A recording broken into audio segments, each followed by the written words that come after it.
Okay.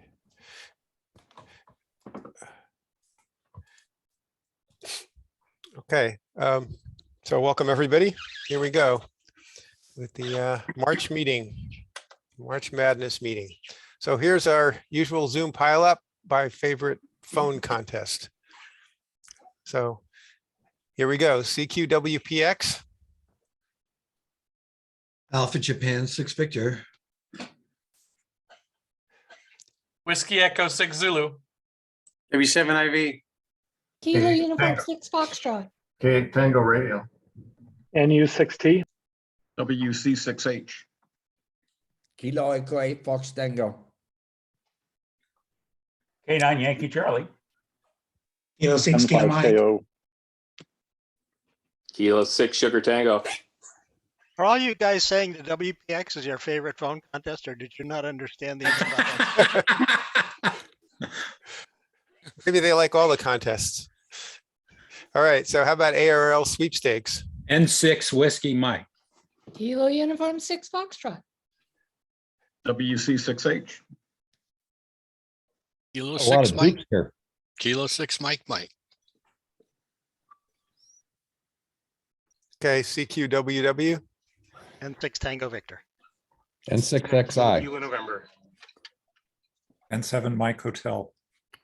N6RO. K6TQ. K3 EST. CQP. Kilo Uniform 6 WK6I. Foxtrot. NU6T. N6O. K9YC. Kilo Echo 8 Fox Tango. K9YC. WK6I. K9YC. N6O. Now you guys are supposed to pick one and only one favorite, right, Dick? Right? I was gonna say that. I'm That's picking one with your home call and one with your club Dukes are call. allowed. You're all my favorite people, okay? All right, how about, favorite contest. You can have more than one. oh, okay. All right, how about NA Sprint, WD6T, N6RO. The NA Sprint SSB is your favorite contest, Dave? favorite phone contest. Okay. one of 4. That's weak. RAC. ND2T. Okay, something else?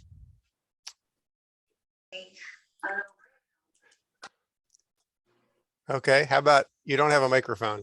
K5RC. NA60. WK6I, who's working ready right now. N6XI has one, but it's busted. I have Right. 3. I didn't see you on 10 there, Jeff, by the way. I don't have 10. Ah, All right, well, let's move on here.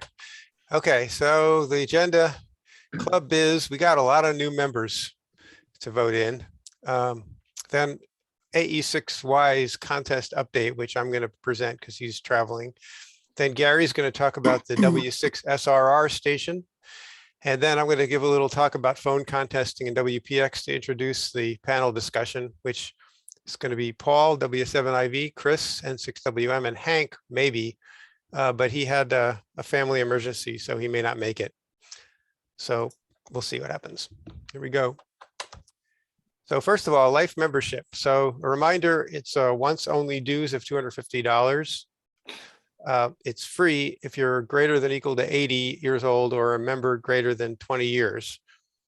And I'm happy to announce 2 new life members who have been accepted. W6DPD, Charles McConnell, who is greater than or equal to 80, and W9KKN Bill, who isn't.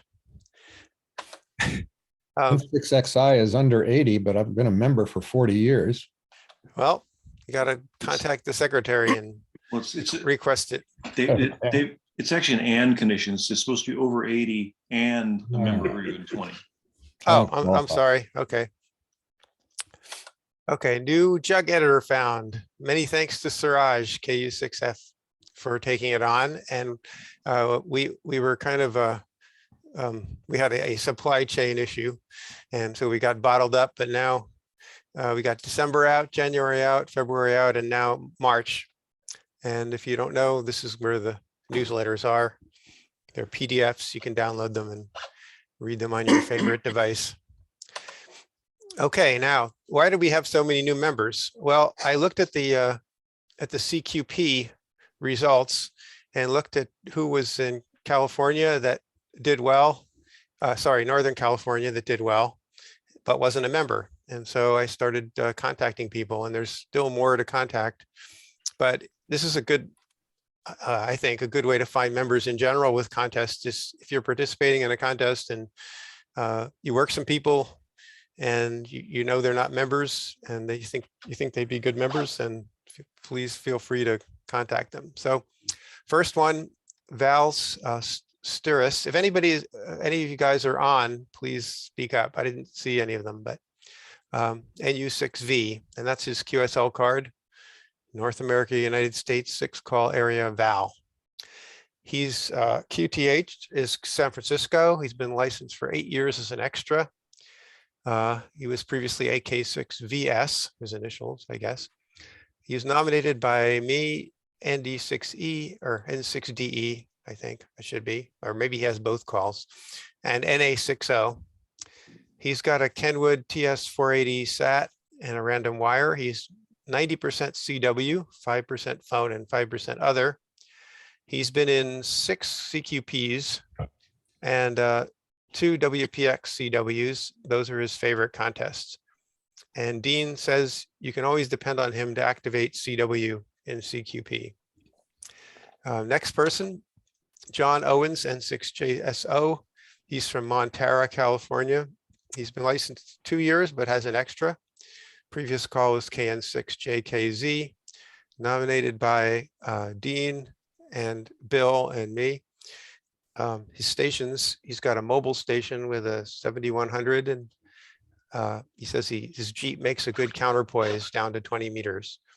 He's got a portable station with an FT991 buddy pole or super antenna. He's got a lightweight travel station, and he says his home station is aspirational. And he's mostly phone, a little bit RIDI and a little bit other. He's been in CQP, he got number 3 in the mobile category, working in 5 counties in 21. He's was in ARL sweepstakes phone, was number 5 in the San Francisco section. Worked from a cabin in Lake County, he said. That seems contradictory, but anyway, is Lake, anyway, let's not worry about it. 2022 ARL January VHF number 5 in SCV, operating as a limited rover. He says he's been in 27 contests and field days so far. His favorites are CQP, sweepstakes, and VHF contests. And the quote from his application, he says, just starting to get set up on digital for RIDI, FT8, etc. Then next step is to learn CW. I started, but didn't have time to keep up the practice. Do most of my contesting as POTA activations. Next person, Phil Everett, AF6GA. He's from Cupertino. He's been licensed for 35 years as an extra. His other call is G1CRH, nominated by Dean and Gary and me. K3 and wires, he's mostly CW, 10, whoops, I'm missing 10% there. Anyway, contest experience, 2021 CQP. He won first in the single operator low power expedition category. 2015 in CQ Worldwide CW, he was 3rd in the 6th call area. 2015 in RIDI Roundup, he was 1st in SCV low power. 2015 CQ Worldwide RIDI WPX, he was 3rd in 6th call area 2, I'm not sure what that was. 2014 and other years, CQ Worldwide RIDI, 3rd in the 6th call area. His favorites are field days, sweepstakes, CQP, CQ Worldwide, and CQ Worldwide CW. And there's his antenna, and there's his station.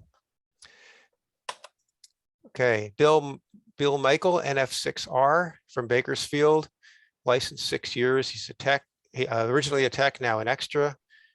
Previously KK6RHW, nominated by the same gang of 3. IC 7300, an inverted V. Says he's on 80 through 10 and the low part of 160. He's mostly CW. little bit phone.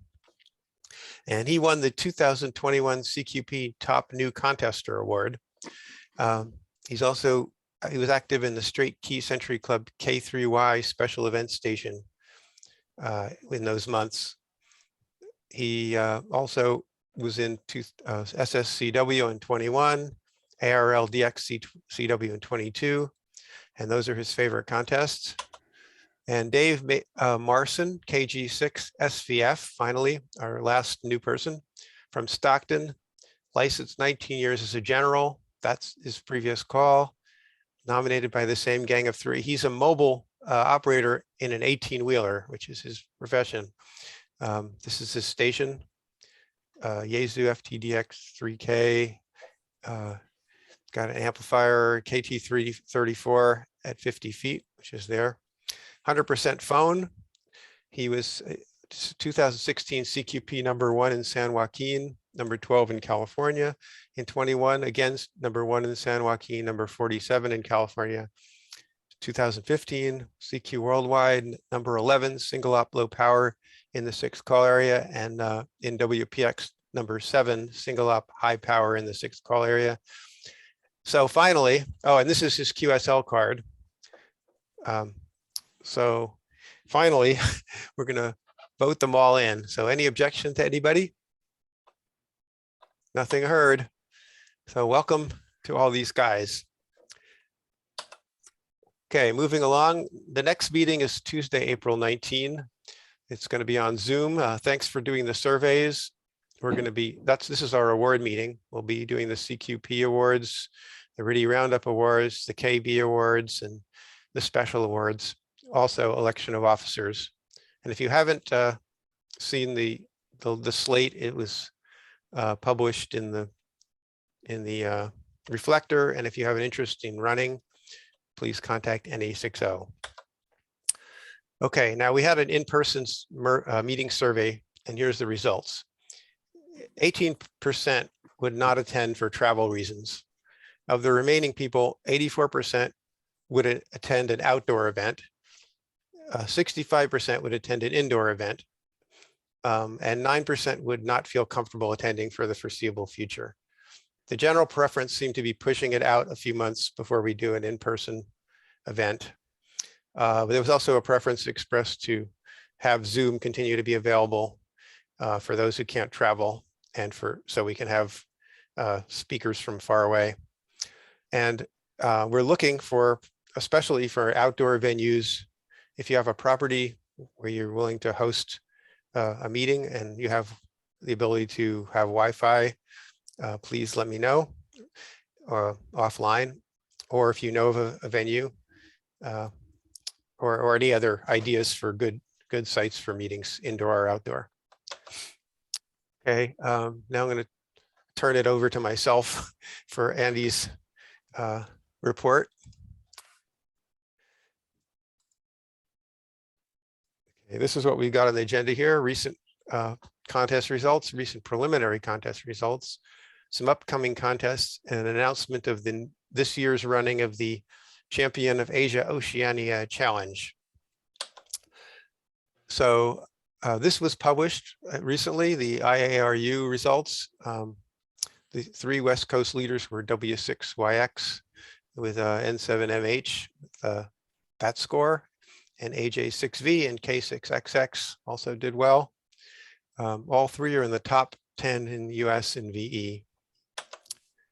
Okay, the sweepstakes official results are out. The overall the overall winner of single op low power is K7GK, which is operating from John Galley's station. Division winners were W6YX, which was also 2nd place in the multi-high power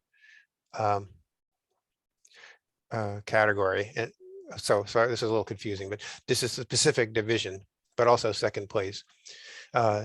I was this single op high power in Pacific division, W1SRD, single op unlimited high power Pacific, K6JS, single op unlimited low power Pacific, and W6FB single op unlimited QRP Delta. Also, doing well. W9 KKN at W7RN was 9th overall in single op. I think it's supposed to be unlimited high power.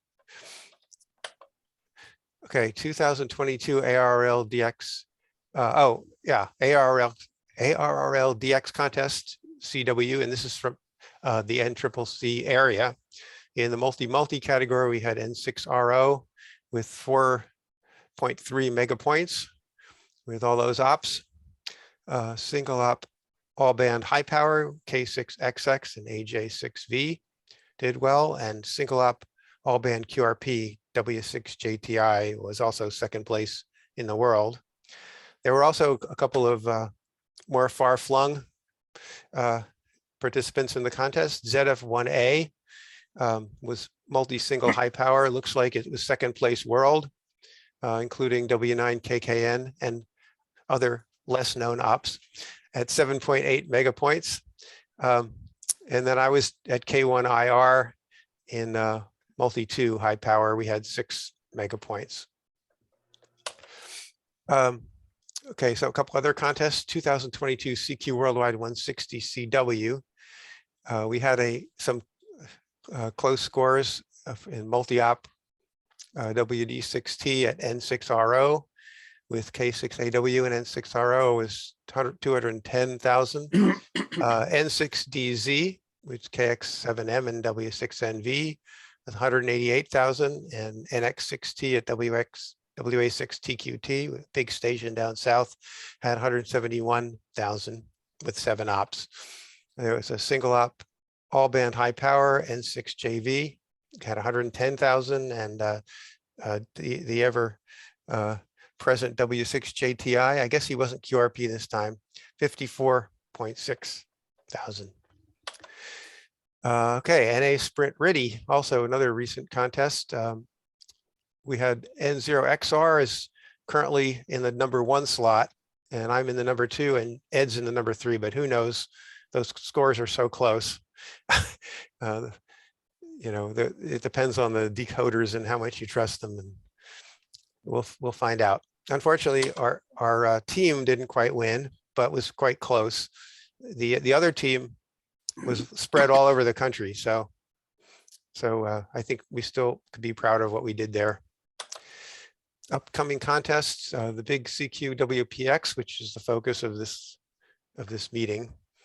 Also, April 2 to 3, a bunch of QSO parties, chance to work W6FB. And then April 9th to 10th is the JIDX CW. Okay, so moving right along. So K3 EST reworked the rules a little bit here. This is the second running of this contest. We tweaked it a little bit, and here's the story about it. There's 6 well participated in contests where California stations can actually win and also have fun. The eligibility is any single op category only. You must enter 3 of the 6 contests to be eligible. The result is simply the combined QSO count. It doesn't matter about points or multipliers, as reported in 3830.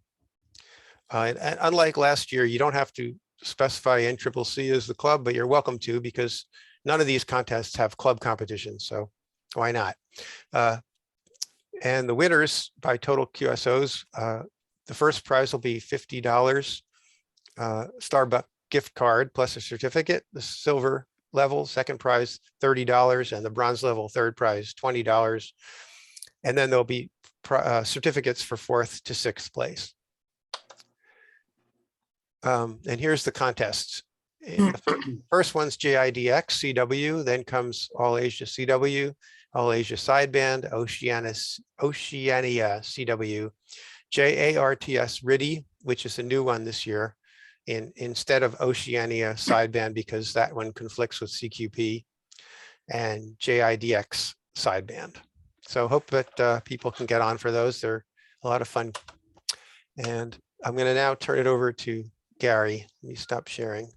All right. Ready to go. All right. I trust that I am sharing. See the screen okay? Yes? Yes. Yes, you're not in share mode yet.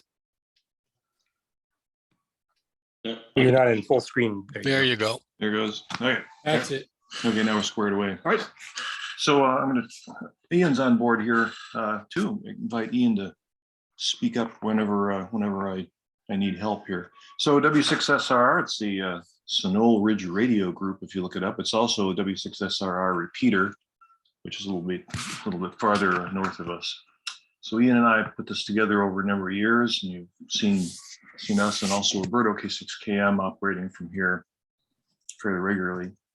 So Ian is the one who's responsible really for getting this going. He spent a couple of years actually negotiating a site, actually for some commercial work and other things, but got the landowner to agree we could put up some ham equipment as well. So it's located west of Pleasanton on Snow Ridge. It's a private landowner. A lot of restrictions what we can do. Hey guys, why don't you do this? Why don't you do that? No.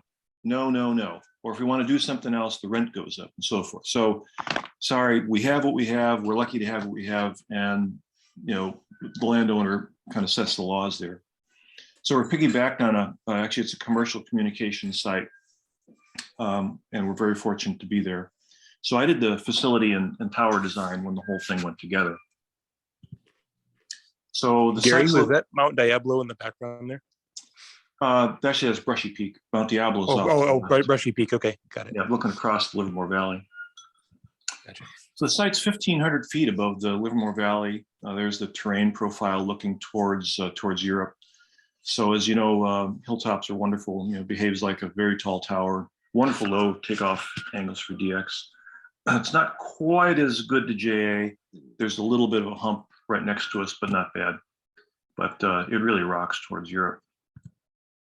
We have all the usual hilltop challenges. Wind, of course. Here's a little plot of the wind in January of 2021. There was a couple of days where it was the gusts were over 80 miles an hour up there. Of course, you have the long travel time. In the winter, if it rains heavily, it's absolutely impassable. There's no way to get to the top of that hill. And of course, we have to have access permission, multiple gates to go through and things like that. It's a kind of a nuisance to go up there, so we don't visit any more than necessary. So Ian and I, we got initial permission just to put up a ham station there. It turns out the property owner also, he has a tech license, and he has a little baby tower next to this little pump house that's there. And he said, yeah, okay, sure. Why don't you guys give it a try? So we have this little borrowed tower trailer, little crank up tower, which was basically cranked all the way down. It's about 18 feet. Got an urban beam, stuck that on there, and pre-assembled the station in my garage, had it all integrated before we took it to the field. So we had a K3, KPA 500, PC, and so forth. Pretty minimal station, very simple, remote rig to run the thing. So we set that up. That was December of 2018. Assembled it in one day, went up pretty quick, and it lasted 7 days. So the gusts, exactly 7 days later, Ian is on the air, actually during a contest, and all of a sudden I see a note from us, oh, 20 meters, the band just died. I said, I don't think so. But what's your SWR? Oh, it's not very good. Yeah, well, that's why. So it was complete destruction. And the very next week, we were actually going to put guys on the thing. There was just no simple way to do it. It was going to have to be some big concrete blocks or things like that. But anyway, that didn't work. So 6 months later, the commercial construction started. So this was a big deal, and it took a long time to get a lot of stuff negotiated, went back and forth. I mean, this had been in process for quite some time. And we built that little temporary station while all this was being negotiated. So just to give you an example of how difficult it can be, it took 4 months to get permission to get a concrete truck up there to cross some of the other property that's there. So nothing was as easy as it might seem. So there it is, a big pad for the tower and stuff like that. And so this is Roan 65. So it's big heavy duty stuff. And this is a 30-foot freestanding tower with a full spec concrete base rated for 30 square feet at 110 miles an hour. And that's probably a good target number to work with there. And basically all the commercial stuff is on that tower. And then on the tip of that, we stuck a mast up there, and that's where our antennas are. So again, this is for a commercial application, and we're just kind of along for the ride. So up go the antennas. John K6WN was our tower climber. He's the one who helped put all the stuff up there. And so we have kind of from top to bottom, we have Optibeam 4030 dipole. I don't like it, but it's the only 4030 I could find easily. I rebuilt the entire middle section of it. It's a 60-mile-an-hour design, regardless of what they tell you. I don't believe it'll be good for anything more than that. So I rebuilt the entire center of it to beef it up. But it does work fine, 4030. We have a JK Navassa 5 that gets us 20 through 6, 2 elements. And we really like it because I look at it, it's almost like a having a vertical with gain. That is, it doesn't have really high front to back. So if we're, and again, this station was just built for DXing. This is not built as a killer contest station. So if you hear somebody off the back, you can quite often work them just fine. And also nice broad pattern. You don't have to worry about the laser beam effect at all. So it's a really nice antenna, especially up in this high hilltop. We have half slopers on 80 and 160, not very efficient, but it's pretty quiet. And then we have a 9 elements on 2 meters, and we have a beverage on ground running down the hill. The H frames there below, that's for all the microwave dishes, and there's all kinds of VHF, UHF equipment. The tower is just bristling with antennas now. All the equipment's in a 20-foot container. It was bought brand new. It's very nice. It's all fully insulated. Has a nice HVAC system. It's a 1-ton mini split. And on the RFI group, they're always asking, I'm looking for a quiet air conditioner. This one's a Mitsubishi. Excuse me, I've published the model number of this a number of times, and it's dead quiet. We have no RFI, even though it's right there under our antennas. And it's got nice power and lighting and everything in there. Things sealed up like a drum. We don't even have spider webs in there. It's very, very clean. So that's our view towards Europe, and you can see the Sierras off in the distance. And there's kind of what the antennas look like. That was as of some time ago. Standing there admiring the view. This is what's inside for our stuff. Kind of behind the photographer is all the commercial gear and some additional racks. So K3 and a KPA 1500. It's run by Remote Rig. We use an LP pan for the pan adapter. RT21, the ever-present rotator controller. I wouldn't use anything else, especially for something that's remote. We have a 1.5 kilowatt W6 PQL amp and so forth for 2 meters. I built a remote control interface for that. We do have UPS, and we can actually run the station except for the 220. So we can't run the amplifier, but we can run everything else on the ups, actually for quite a while.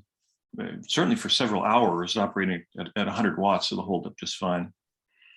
And then network power switches for the 120 and 240. What model UPS? One I would not recommend. It's made by Triplite. Be much better off to go with something from Cyber Power. So here's how we do our remoting. It's good old K3 with Remote Rig, very, very simple. We like it. We run everything on the shack computer, everything, all the loggers, applications, remote controls, everything. And this mode of operation, all credit to Chris N6WM, who kind of established this as, quote, the right way to do it. I believe this is the right way to do it. And the reason is you're not so at the mercy of the internet for so many interfaces that like to disconnect and drop out on you, that you have to reconnect and so forth. So the station will continue to hum along just fine, even in the middle of sending a programmed CW message, even though the internet is crackling away on you. So also, if you want to change operators, it's almost instant. You disconnect, reconnect, bam, you're on. So it just works like a champ. We use Splashtop for screen sharing. There's many screen sharing programs, but this one's worked really well for us. Here's a rundown of the features. So 160 through 2 meters, full power. fully remote, but you could operate locally, just sit down in front of the radio and operate. Instant on, it takes less than 10 seconds. You hit the power button on the little K3 Mini, double click, launch splash top, and you're connected. Less than 10 seconds, and you are ready to key this thing. Fully automatic, instant antenna switching, nothing to remember, nothing to screw up. Full QSK, yes, you can hear between DITs at 25 words a minute at 26, with my 26 millisecond ping time. So it's just delightful. Very, very nice response time. We keep a full set of spare equipment for this thing just in case. The problem is that the trips up there are a pain in the ass. So if there's a problem and we think, well, it could be this, could be that, we bring all our spare gear with us, because the last thing I want to do is find, oh darn, it's radio amplifier, whatever it is. So we just bring all this with us and fix it right on the spot. So we have this investment in spare equipment. As for the future, we might go with the K4, but only when Aircraft shows that it has really comprehensive full remote capability. The K3 has no shortcomings. I'm sure, I don't know why I want a K4 sometimes. This works just fine. It does everything we need to do right now. So this is a typical remote screen. You can see from top to bottom on the right is the amplifier. I have an LP100 power meter up there, good old PST rotator, and then that's NAP3 for the pan adapter that operates with an LP pan.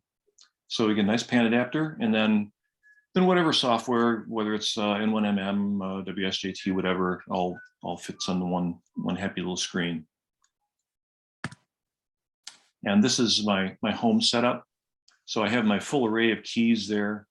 Yes, I use my bug and my straight key and stuff with this setup. Works just great. No problem at all. So how well does it work? Well, DXing is great. I mean, that's what we built this for. For Ian and I, this is our home station. We neither of us really have home stations. I was, RFI'd to death, and I finally just threw in the towel. I mean, it's absolutely hopeless. So it really is a treat to have the station up there. I mean, 20 in the morning, call CQ DX and have a pileup. I mean, a really novel experience for a home operator. It's good for contesting. That was really our objective. We have a certain neighbor we have to deconflict with up there. We're very much an elephant on 11680. That is, we hear better than we transmit. It's because the half slopers are inefficient. The calculated gain with NEC5 on 160 is minus 10 dBi. Not so good. So it's just the nature of the geometry of things, and that's it. That's all we're ever going to have up there. Still, with like FT8, we do pretty good. RFI is still a problem, even though we're up there. The problem is there's all this commercial equipment, and we mitigate and mitigate. We spend a fortune on ferrite and just throw everything I've got at it. The property owner has a bunch of equipment. It all generates noise. Like here's the choke it took to mitigate the RFI from the neighbor's trip light UPS. That's a nice little choke there. So 20 and 17 are probably the worst in terms of hearing this little buzz in the background. The low bands are surprisingly quiet. I mean, really quiet. We can hear quite well on 160. They have the usual challenges of any remote operation. The network does what it does. Most of the time it's okay. When it's not, well, sometimes it gets to where you can't operate at all. There's traffic somewhere, something inexplicable. That's just one of the things you have to put up with. Power failures, power system down in the canyon, they just have endless problems, and it'll fail on a bright summer day for no apparent reason. If there's ever an equipment failure, you're stuck with a long drive. And if you work it out, I think for almost any remote site, there's a higher net cost per QSO, basically due to the rent. Someone has to pay for access to the property, and we certainly pay. So the net cost is a little bit higher. But overall, I mean, it's a really fun station to operate, and almost all the time I said it's wonderful. It's instant on, it has good reflexes, everything works. great signal and stuff. And it's way, way better than anything we'd ever have at our homes. And it works so well that, well, we built this. So Ian always has that in the background. This is up co-located with K6LRG. So that's 2 meters and 222 EME. That's Ian's station. So he's got his worked all states on 2 meters and going for worked all states on 222 eventually. So that's all I have. And I think what I'm going to do is hit the stop share. There we are. Okay. Thanks, Gary. Let's take some questions. Anybody have questions for Gary? So in one slide, you didn't talk about it. You said he's stringing radials, but I didn't see any verticals or using the tower as a shunt feed. So the radials are associated with the half slopers. The half sloper is a very odd antenna. The feed point is up the tower, but the tower does not quite complete the sort of counterpoise part of the antenna. And radials are desirable, but not absolutely necessary on a half sloper. Very strange antenna. Okay, yeah, So, I don't know much about that antenna. And Yeah. the beverage on ground is what's helping you hear so well on 80 and 160. How long is it? It's about 280 feet, and it's actually buried a couple inches.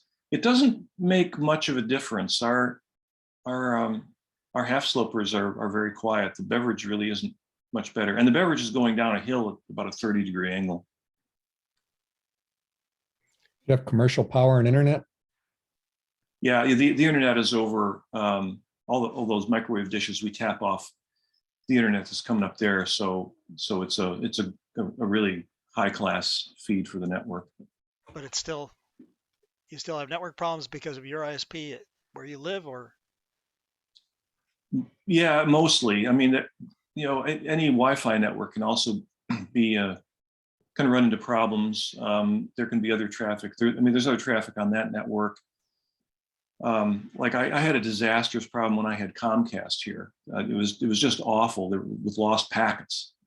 And then I had AT&T and Comcast at the same time at home. I'd switch between the two, and I'd find out with AT&T it was rock solid. With Comcast it was disaster. So you never know. There's something happens, packets get dropped somewhere, and it just becomes intolerable. Gary, was that AT&T fiber? No, it's just VDSL. Okay. It's so location dependent. It's an absolute dice roll, and it'll change from year to year. They do equipment upgrades, or they add another 1,000 houses onto your piece of the network or something. Who knows? What was that brown building that was right next to? It's a pump house. They have water up there. Hey, Gary, you said that it's 1,500 feet above the valley. Is it 15? It's a higher ASL though, right? Yeah, it's 1750, and there in Dublin it's like 350. Oh, okay, yeah. So 1750 ASL. Okay. Yeah. Are you pretty close to Oliver's station on Sunol Ridge? Yeah. How close? Close enough. Slingshot. Yeah, close. I can't hit them with a rock. No, but it's close enough that we deconflict. If they are on for serious contests, we make sure we absolutely don't bother them. We consider them to be the serious contesters, and we can operate on a different band. We can kind of coexist on CW, but we just try to be nice to them. That was like a gentleman's agreement. Excellent. Gary, the UPS that powers your station, now what's the volt amp rating on that? That one's that's a 1 kVA, and it has a big external battery pack on it. Oh, that's why you can get a couple hours of 100 watts. Oh yeah. At 100 watts, it'll last for like 12 hours or something like that. Okay, so pretty big batteries. Yeah. Gary, the pan adapter, can you say the make and model of what that pan adapter is? Yeah, this is W8LP. It's LP pan. He came up with that for the K3. It'll work with other radios as well. It's sort of basically it's a little SDR when you get right down to it. It's sort of optimized for that purpose. Yeah, so it's the LP pan. So it's the same guy who brings you the LP 100 power meter, LP pan. Does he still make them, Gary? You know, I don't think he does. I think it's considered an obsolete product now. I have one that's available. So do I. So yeah, they're certainly available on the used market, right here on this market. And do you have like a smart power strip where you can recycle power remotely? Yeah, the power controllers we use are made by Digital Loggers, DLI, and they're a couple of rack mount units. We have one for 120 volts and one for 240. And Gary, you might want to tell the qualifier for the. There is a qualifier on that. So on my website, na60.com, go to the RFI pages, and there was a problem with those rack mount units that they'd modified it. So there's a PWM power control. Anyway, long story short, they altered the thing after they'd done their FCC Part 15 tests, like so many manufacturers do. And it was a horrendous RFI generator. So I worked with the company, and thankfully the owner of the company is a ham. And he said, oh, we didn't know that. Okay, well, we'll modify our code, put it back the way it was, and they can produce a version that does not have the PWM noise generator.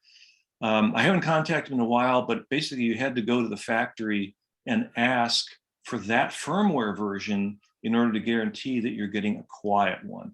Otherwise, I would not ever want to use that line of switches at a radio station.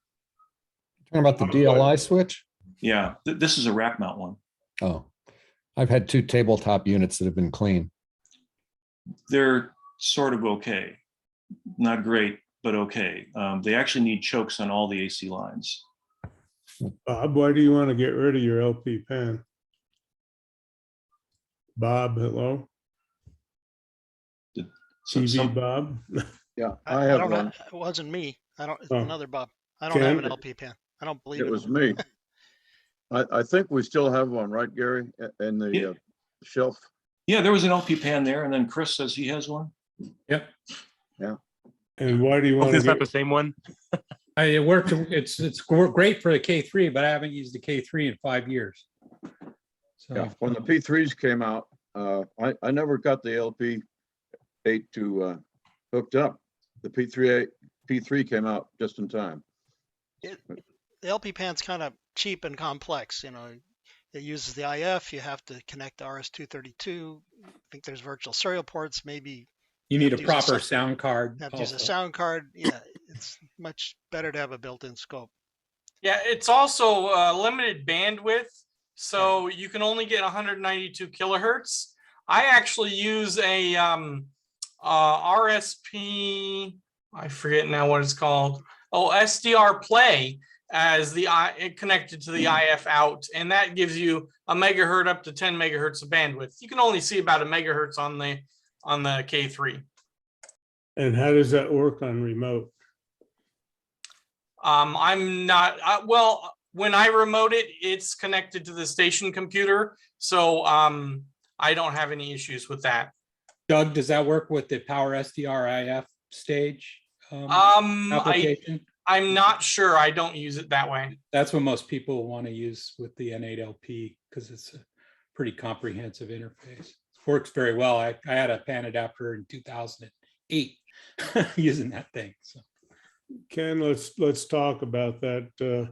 One of my operators in SoCal has a K4 on order, but just like it was said in this discussion, he won't take it unless the remote software is ready, and there's a big question whether it'll ever be ready. So might want to negotiate with you, Ken. Even when it is ready, you're not going to have K3 talking to K4 or vice versa. I've got a Zonar too, an Asus Zonar, which is the sound card that's still compatible. The older ones, the drivers are going by the wayside with Windows 10 and Windows 11, but the Zonar remains a good sound card. The main thing is that NA60, Gary, you've got you're not trying to send the scope data over the internet. You're just viewing the screen on a remote PC that's displaying the scope. Right. It's just the little waterfall display is there on the screen. And that's So what we see. theoretically, Yeah. Tom, you could take a VGA capture card and pass it through, and then you could see. There ought to be a way to do that. You could do it with HDMI. You can display the scope of a P3 in a PC window. Yeah, there are other ways of doing that though. Yeah. If you wanted to talk about it, you could do that with the SDR play, and you could also do it with the Any AirSpy. SDR. Any SDR Yeah, on well, antenna. so some of them though understand the IF out of the K3 enough to be able to do the math and Right, display it properly. but you don't need the IF out because you can Correct. use RX antenna out, and so any True. SDR that can connect to an antenna can display a scope on a PC screen. And the question I have is, you said you like splash top. How does the performance of a waterfall and a scope over the internet compare when using splash top or TeamViewer or AnyDesk or all those, VNC viewer? Which one's got the best performance for displaying a fast moving scope? So I do have some experience with it, and the one thing that seems to have some problem can be some of the free VNC programs like Type VNC can have problems trying to display a lot of motion on screen. It has something to do with the compression. Splashtop and TeamViewer, among others, I know for a fact are very efficient in their compression. That's been my experience. So we can run ours at the highest available frame rate if we want to. And anyway, that waterfall display looks very nice over the internet. And don't tell me you told me before, Bob, but how can we score a VGA card? They're supposed to be shipping more of them for the last batch, I believe. Well, look on eBay. There's guys who are selling their K3s and P3s, and I sold a P3 with a VGA card in it. So you'll find them on the used market. Instead of trying to relay my P3, I used an AirSpy SDR Yeah, and that's the way to go. 1mm remote spectrum display. It worked really well. But you're running the software, the N1MM software at the shack with this rig. Actually, you run it in both places in that configuration. Yeah, so N1MM can actually do a relay of the spectrum data. But Yeah. I assume the performance of the spectrum doesn't match what Gary's getting. Pretty darn close. That was awesome, Gary. Thanks for sharing. Nice to see a new contest station, something to be celebrated. No, it's a DXing station. Yeah. It does a little. Tell that to K6KM. Yeah, we mostly had Roberto operating. He's I kind of shepherded him into contesting and CW and stuff like that. So I've kind of kept him close at hand. So it's good to have Roberto on the team. Looks like K8TR's picture has better antennas than you do there, but not bad. Yeah, I just wanted to say that, in my experience, running the logger at home versus running the logger at the station works equally well. Really? And the main reason I run it at home is so I can get two keyboards. But for CW, that can't be the case. Well, You'd be surprised, man. That's what RRN does down in SoCal. It works until something goes wrong. Yeah, I mean, if something goes wrong, if you lose internet access, you really want CW to be sending on the remote end anyway? Yeah, actually, what I'm trying to say is that if you run your contest logger locally in your shack, or from your control point, versus running it on a PC at the station, there's lots that can go wrong in between up and down on the internet, right, Bill? I mean, I agree. Yeah. But all I'm telling you is that there are a lot of stations that different do connections behave differently based on that variability of up and down.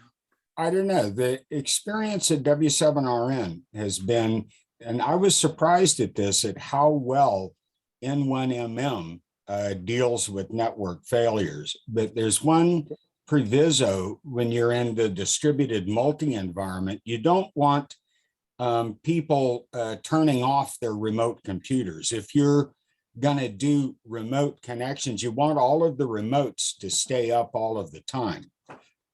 Because if someone just pops up, it's like a N1MM looks at someone disconnecting like that's a computer failure. And the next time this guy shows up, then he has to resync all of the logs. My suggestion, since we're kind of QSYing off the subject matter a little bit, would be for us to have a panel discussion, Dave, on remoting. And we can have a proper conversation about this. Yeah, I agree. I mean, this is very good, but we should probably move on. And it's clear there's different experiences and different opinions. So anyway, thanks, Gary. That was great. And it's great to see the station. And all you need is a second radio. That's my joke. But okay, so I'm going to share my screen now.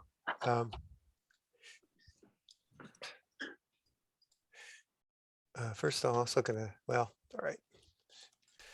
If you hear a lot of noise, let me know. I'm turning on original sound in Zoom so I can play a video. But if it's too noisy, let me know and I'll turn it off again. It makes the fan noise of the computer show up. Okay, so now we're NCCC is a mentoring club as well as a lot of other different things, and so it's important to cover some basics and also some advanced topics. I've heard from people sometimes that we get so into the minutia and the sophisticated debates that some of the newer people may be lost or lose interest. So anyway, I'm going to give a introduction here to phone contesting in general and WPX specifically.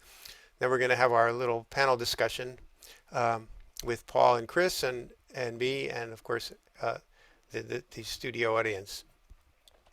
So that's a familiar station and a familiar operator, known for phone.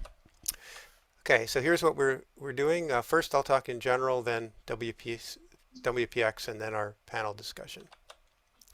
So I claim that phone is both the easiest and the hardest mode. So it's easy because we're kind of wired for spoken language. Let me just move my window here. Okay, so here's a couple of quotes from Noam Chomsky. He said, "Some innate capacity, some part of the human genetic endowment enters into language acquisition." And he also said, "A language is not just words, it's a culture, a tradition, a unification of a community, a whole history that creates what a community is." And that's what I think makes phone contesting so interesting, because you're not just getting the text, you're getting a lot of other cues.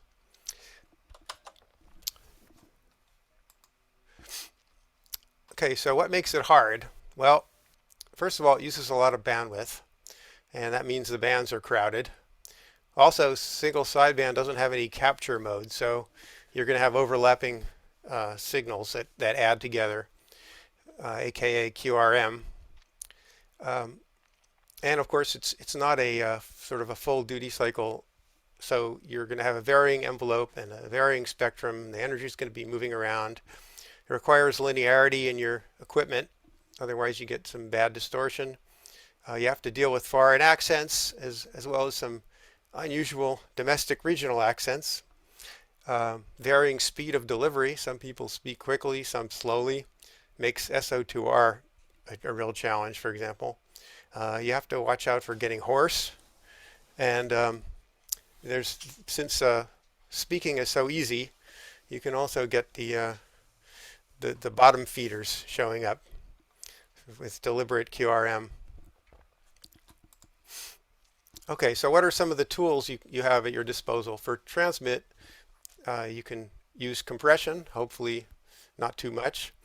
Bandpass filtering is important because you want to concentrate all your energy in the region that is important for intelligibility.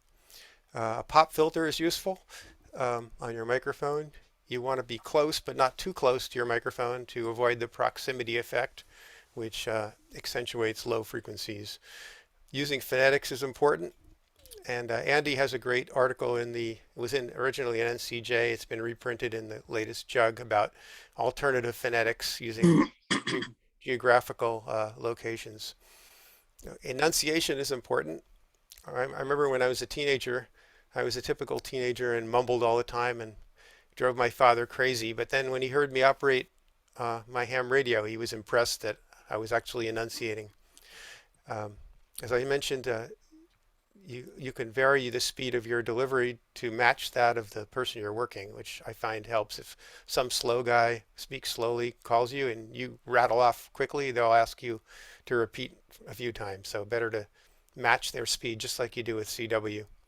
And of course, all the usual tricks: directional antennas, higher power, diversity reception. That should be under receive, I guess. And of course, having a good QTH. And on the receive end, bandpass filtering again is important. AGC will prevent you from going deaf since the envelope's changing so much. And then other tools that are useful in general: noise blankers and noise reduction. RIT is important on phone, especially for JAs. For some reason, they sometimes call a little bit off frequency. And then the usual ham radio tools there. Okay, so phone is fun. What makes it fun? Well, first of all, you can get very high rates theoretically. Doesn't always work out that way. Foreign accents, I think, are interesting. I remember thinking that when I first got on as a kid.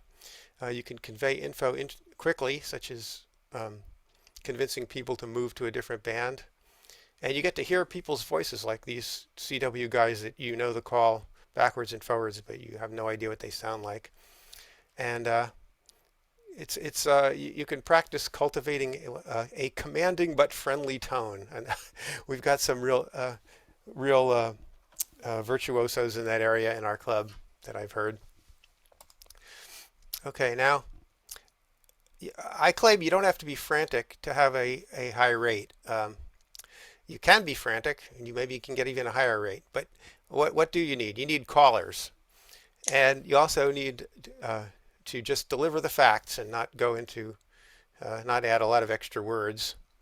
So what slows you down besides that? Well, fills, and also not being able to get the call sign out of a pileup. That's the biggest one.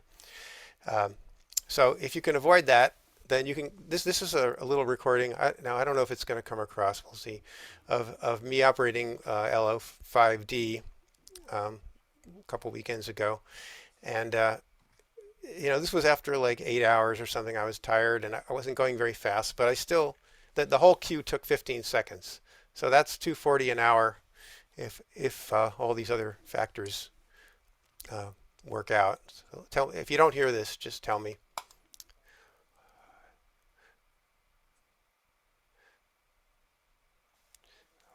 Nope. Nope. Okay, you don't hear it. All right, I'll go on then. You can take my word for it. I can play some stuff during the panel discussion. I have some sweepstakes recording. Okay, I don't know why it's not going through. Yeah, whatever. Okay. I could hear it. It was just very quiet. Yeah, the original sound is the wrong button. You wanted to share with sound. Okay, let me try. Let's see. Do I have You to just share again, and then there's a share with sound. You've got There's a checkbox in the. there's a little click. Yeah, check the box on sound. Okay, stop share. Turn off original sound. Share. Sorry, say. Share screen. Yeah, and yeah, when you're in the little box that selects. I get it. I get it. Okay, great. There. Okay, thank you. Okay, now let's see if I can go back here. Play from current slide. Okay, does this one work? 5 Delta contest. There you go. Yes, sir. November 4 Delta Juliet 59K. Thanks, Lima Oscar 5 Delta. So that was it. That was. Well, you look tired, Dave. So that was 15 seconds. By the way, all the pressing there was because I couldn't get the foot pedal to work, and I was having trouble with Vox, and also my latency was quite long. So that was part of the reason I kept a relatively relaxed pace. But it still, still worked well. Oops, what did I do? Play from current slide. Okay. 5 Delta. Okay, but you can also go faster. So here's a video of, now why isn't this working? I've had this problem before where it doesn't, thinks I don't have permission to access this website. So I'm gonna have to move on. This is K5 Tango Radio. It's if you Google K5 Tango Radio WPX in YouTube, it's Cool monitor. What'd you say? It's a cool monitor. Yeah, I think this is from 2020, I mean 2001 or 2003 or something like that. Okay, now moving on to WPX. Now this presentation borrows liberally from the presentation that N6KT gave last year. So again, WPX is fun. So why? Everybody works everybody for points. Low band QSOs outside of your country count double. Multipliers are the call sign prefixes, and they count only once regardless of band. So if you don't have a good band like 160 or something, it's not a tragedy. QSOs count for each band, and the score increases geometrically. So it's roughly the number of Qs times the number of Qs divided by 3, which is roughly n squared, if you blur your eyes. And that's fun. The scores increase as you go, and basically it comes down to BIC. You have to put in the time, and you get to have this you know, the rat and the reward factor of seeing your score going through the roof. And it's fun to operate from the West Coast. And not only that, but the NCCC now sponsors a 2-mode and 3-mode clocks for California. And they were won by 2 of our members last year. So let's get on and try to keep them in NCCC. Okay, now what's new in 2022, or at least what is 2022? Well, first of all, the dates, March 26th to the 27th. Reminder, the exchange is 5/9 press serial number. The bands 160 through 10. The single op all band and single op single band assistance is okay. There's no separate category. The multi categories are single, multi-2, multi-multi, and this multi-distributed, which means multiple people using the same call sign in different places with their own antennas in their own places. And that's a category we haven't really taken advantage of. But if you're somebody who doesn't feel like you can put in the, you know, the number of hours that it takes to really make a big score, consider teaming up with somebody else and send a message to the reflector. If you're willing to use somebody else's call sign or have them use your call sign, that could be a lot of fun, especially if you've got some good bands and they have some other good bands, or various ways to do it. But it would be a good way to contribute to the club and to have fun. There's also overlays, tri-bander / single element. It's a tri-bander for the higher bands and a single element on the lower bands, or a single element on the higher bands. There's also the rookie overlay, licensed 3 years or less, and the classic overlay. It's more than an overlay. It's you have to be one radio and operate only 24 hours and no assistance. Okay, so this is a focus contest for NCCC. And why? It's because it's more fun than worldwide in terms of we're more competitive, and IRL DX from the West Coast. We don't need the EU mults, although they're nice to have, especially we don't need them on the low bands where they're hard to get. And you can run JAs and the other Asians on the low bands for 6 points. So the low bands are double the number of points for DX than the high bands. And you can always run USA contacts to your heart's content. And they have multipliers and points. So what are the basic strategies for a good score? Approximately every 3 QSOs is a new multiplier. So just keep running. If you can possibly run. If you can't run, then search and pounce as fast as you can. keep the rate up and build QSO numbers, and the mults will come. So more strategies. Multipliers count once, not per band, remember. So it's not like other contests where you might have to search on weak bands for multipliers. So just go to wherever the most action is. There's no need to move multipliers. And you can be a multiplier very easily. You just need a unusual prefix. Try to get multiplier mults from many parts of the world. The US and Europe have the most. There's also a lot in Asia. And spend a little time beaming South America and also the South Pacific. So again, the points per QSO on the high bands is 3 points. For other continents, 2 points for North American countries and 1 point for USA.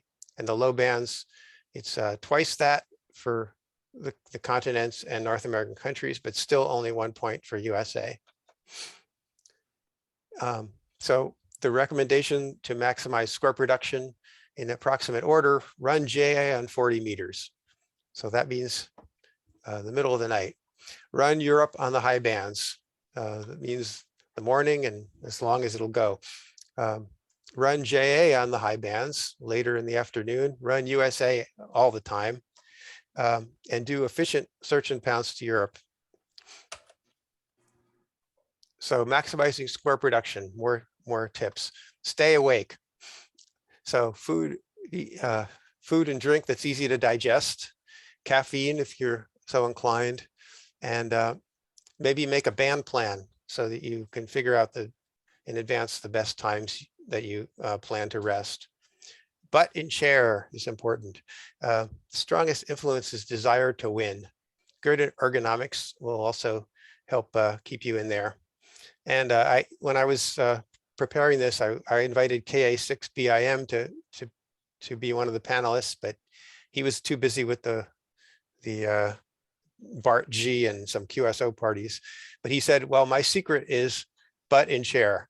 He says he considers himself the tortoise in the tortoise and hare story. So there's some butt chairs over there. So we're moving up the solar cycle here. So look for 10-meter openings. There'll probably be some. And if they're there, stay as long as the rate is good. And remember, we have an advantage to the US in 10 meters because of we skip over the west where there isn't much and hit the east where there's a lot, and they skip over the east where there's a lot, and so you get the picture. So it's been often recommended to run on the highest good band. 15, 20, and 40 are probably the most likely QSO producers, but you never know with 10. So make choices based on your station strengths. If you're like, for example, I know people who have just optimized their station for this contest on 40 and 20, and they just stay on those bands and they still do well. Okay, so here's some hours of propagation to JA.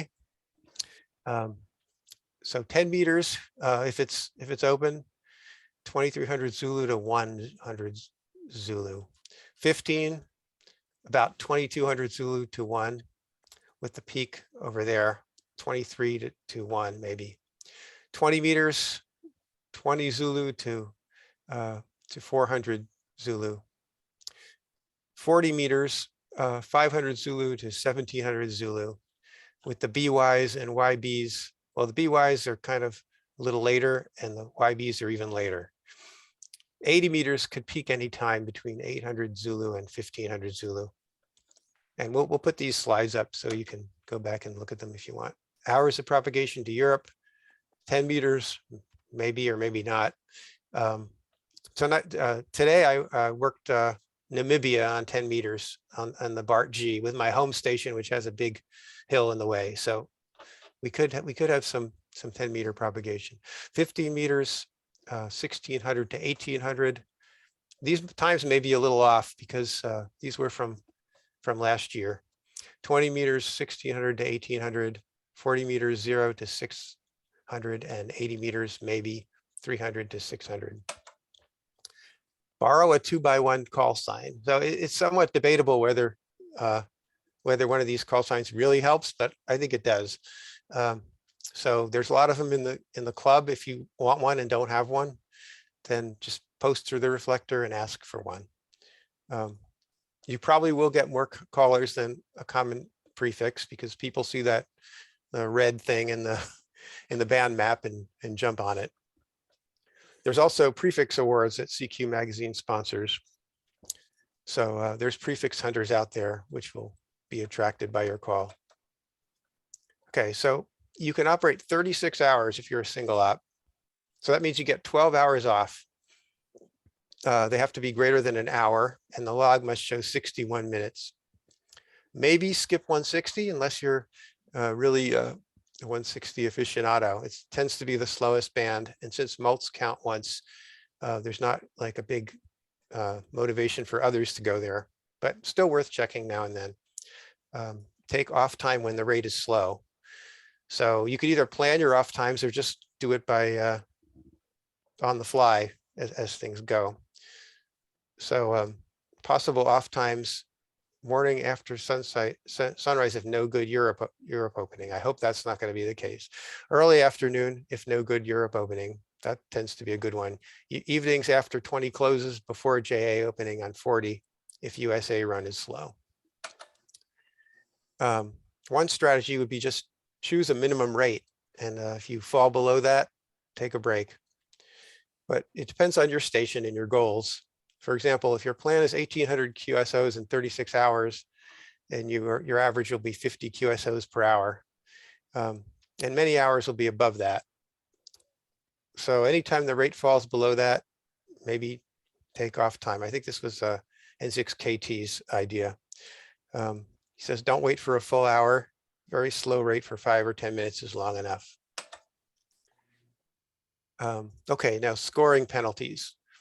Now this is important to know because you're going to be making decisions based on it. So you lose a contact and you get a penalty of twice that value for call sign errors or call signs not found in the other log. So try to get the call sign right. And that's especially important if you're looking at the packet spots, because they tend to be broken a lot, especially in this contest because of the weird call signs. On the other hand, there's no penalty for, of course, dupes, but also for incorrect exchanges. So, it's very tempting to, go back and forth to try to get that number from the other guy. But, after a while, you should have a threshold because you're wasting your time. If you lose the contact, you lose the contact, but there's a lot of other contacts you're not making while you're doing that. So here's a possible example plan. I'm not going to go through it. It's just the idea is to make a plan. So where you're going to be beaming or focusing, and what band you're going to be likely to be on, or bands if you're SO2R. Okay, what about multis? Well, try to run on 2 bands whenever possible, and always try to run. Maybe move 6 pointers from 40 to 80, or from 80 to 160, or even backwards. Even though they're not mults, they're still big pointers. Try to pick up mults from all over the world and build a good mult total. And as I mentioned, distributed multis could be fun and can make much bigger scores. So that's, whoops, what happened? Oh, that's funny. It skipped a slide. Okay, the summary. So rate is the most important thing. About 3 QSOs, every 3 QSOs is a multiplier. Maximize your hours to Europe, JA, and the USA. Plan ahead for off times. Borrow a 2x1. Try to save your voice by speaking, clearly, but you don't have to yell. Have fun. BIC, and everybody wins, and the club does well. So now moving on to the panel, I'm going to stop sharing. I'd like to, well, everybody knows Chris, N6WM, and Paul, N7IV, also known as KK6P. Paul has done particularly well in the KB contest this year, and consistently up there at the top of the scores. And thought it'd be interesting to have some people that we haven't heard from so much. Hank was going to represent the smaller station, but unfortunately he's not on. So I can throw in a few comments about that, or other people can. So I'm going to just start by some general questions for Paul and Chris. Just any general suggestions about phone operating in general, and how to stay there for, for as much BIC as you can, and not lose your voice and not fall asleep, and any topic that you're interested in addressing. For WPX in general, don't you not want to take any off time when the nighttime bands are open because there's so many points? That makes sense, except for maybe like this, for example, the second night before JA opens, and Europe's is not very good, and there's not very many USA callers or something, might be a good time. You guys can hear me? Yeah, go ahead, Yeah. Paul. Last year I tweaked my sleep cycle, and so I really front loaded the first 24 hours, and I took a 3-hour nap from like 2200 local, and really wanting to get the JAs on their Saturday rather than their Sunday, when any working guys are getting ready to, to go to work. There's probably fewer guys. And I was looking back, in the first 24 hours last year, I did over 1900 Qs. And the second 24 hours, I did 1200. And so certainly even with the increasing value of subsequent Qs, I did well over half in the first 24 hours. And so I think I just took that 3-hour break, and I was making some notes. There's an app I use on my iPhone called Sleep Cycle. And with the I do really odd hours as a ship pilot. So we'll work days and mids and swings all in the same week. And this 90-minute sleep cycle works really well for me. And so I try to match all my breaks with some multiple of the 90 minutes. Although usually I'm worried about what's broken and strategy for when I wake up. But those rest periods worked really well for me this year, and really front loading the JAs and the YBs. I kind of designed the whole station around WPX with the 4/4 on 40. And so I really try to leverage that in WPX. I was just thinking it should be possible with the public logs to like pull out all the West Coast logs and make a bar chart about when the least QSOs were made from West Coast stations. And those should be your off times, but I'm not volunteering. Yeah, what'll happen is that you'll reach a point where the East Coast, the casual guys go beddy by. They go to bed, but it's not yet open to JA. And this is what W7IV is talking about. During that time, that's an okay time to rest. Once it opens to JA, you want to be on those JAs, and of course realize that they can't go above 7,200. Okay, and on 80 meters, there's these weird little sub bands, and be aware of that. The other thing to watch for is that around maybe 7-8 o'clock p.m. in JA land, the rate's gonna drop. And that's because the casual guys are eating dinner. Don't get discouraged, keep going, and the rate will build back again when those guys get on the radio after they've done whatever they have to do with their family. In the DX contest, I'll just say this, one of the most important times to be on is the hour before our sunrise, because the dark area is the furthest east it's going to go, and this is where you can pick up some cool rare stuff. It doesn't matter in WPX, but just keep that in mind. That's a good time to be on the air. That is some of the summary there. Yeah, thanks, Matt. So what about you, Chris? You have some thoughts? Well, it seems like a lot of this is, if we're going to talk specifically about phone strategies and stuff like that, I want to acknowledge that I personally, and I think a lot of us stand on the shoulders of giants, many of which some of the best SSB contesters in the world are sitting on this call, like WC6H, K9YC, K3EST.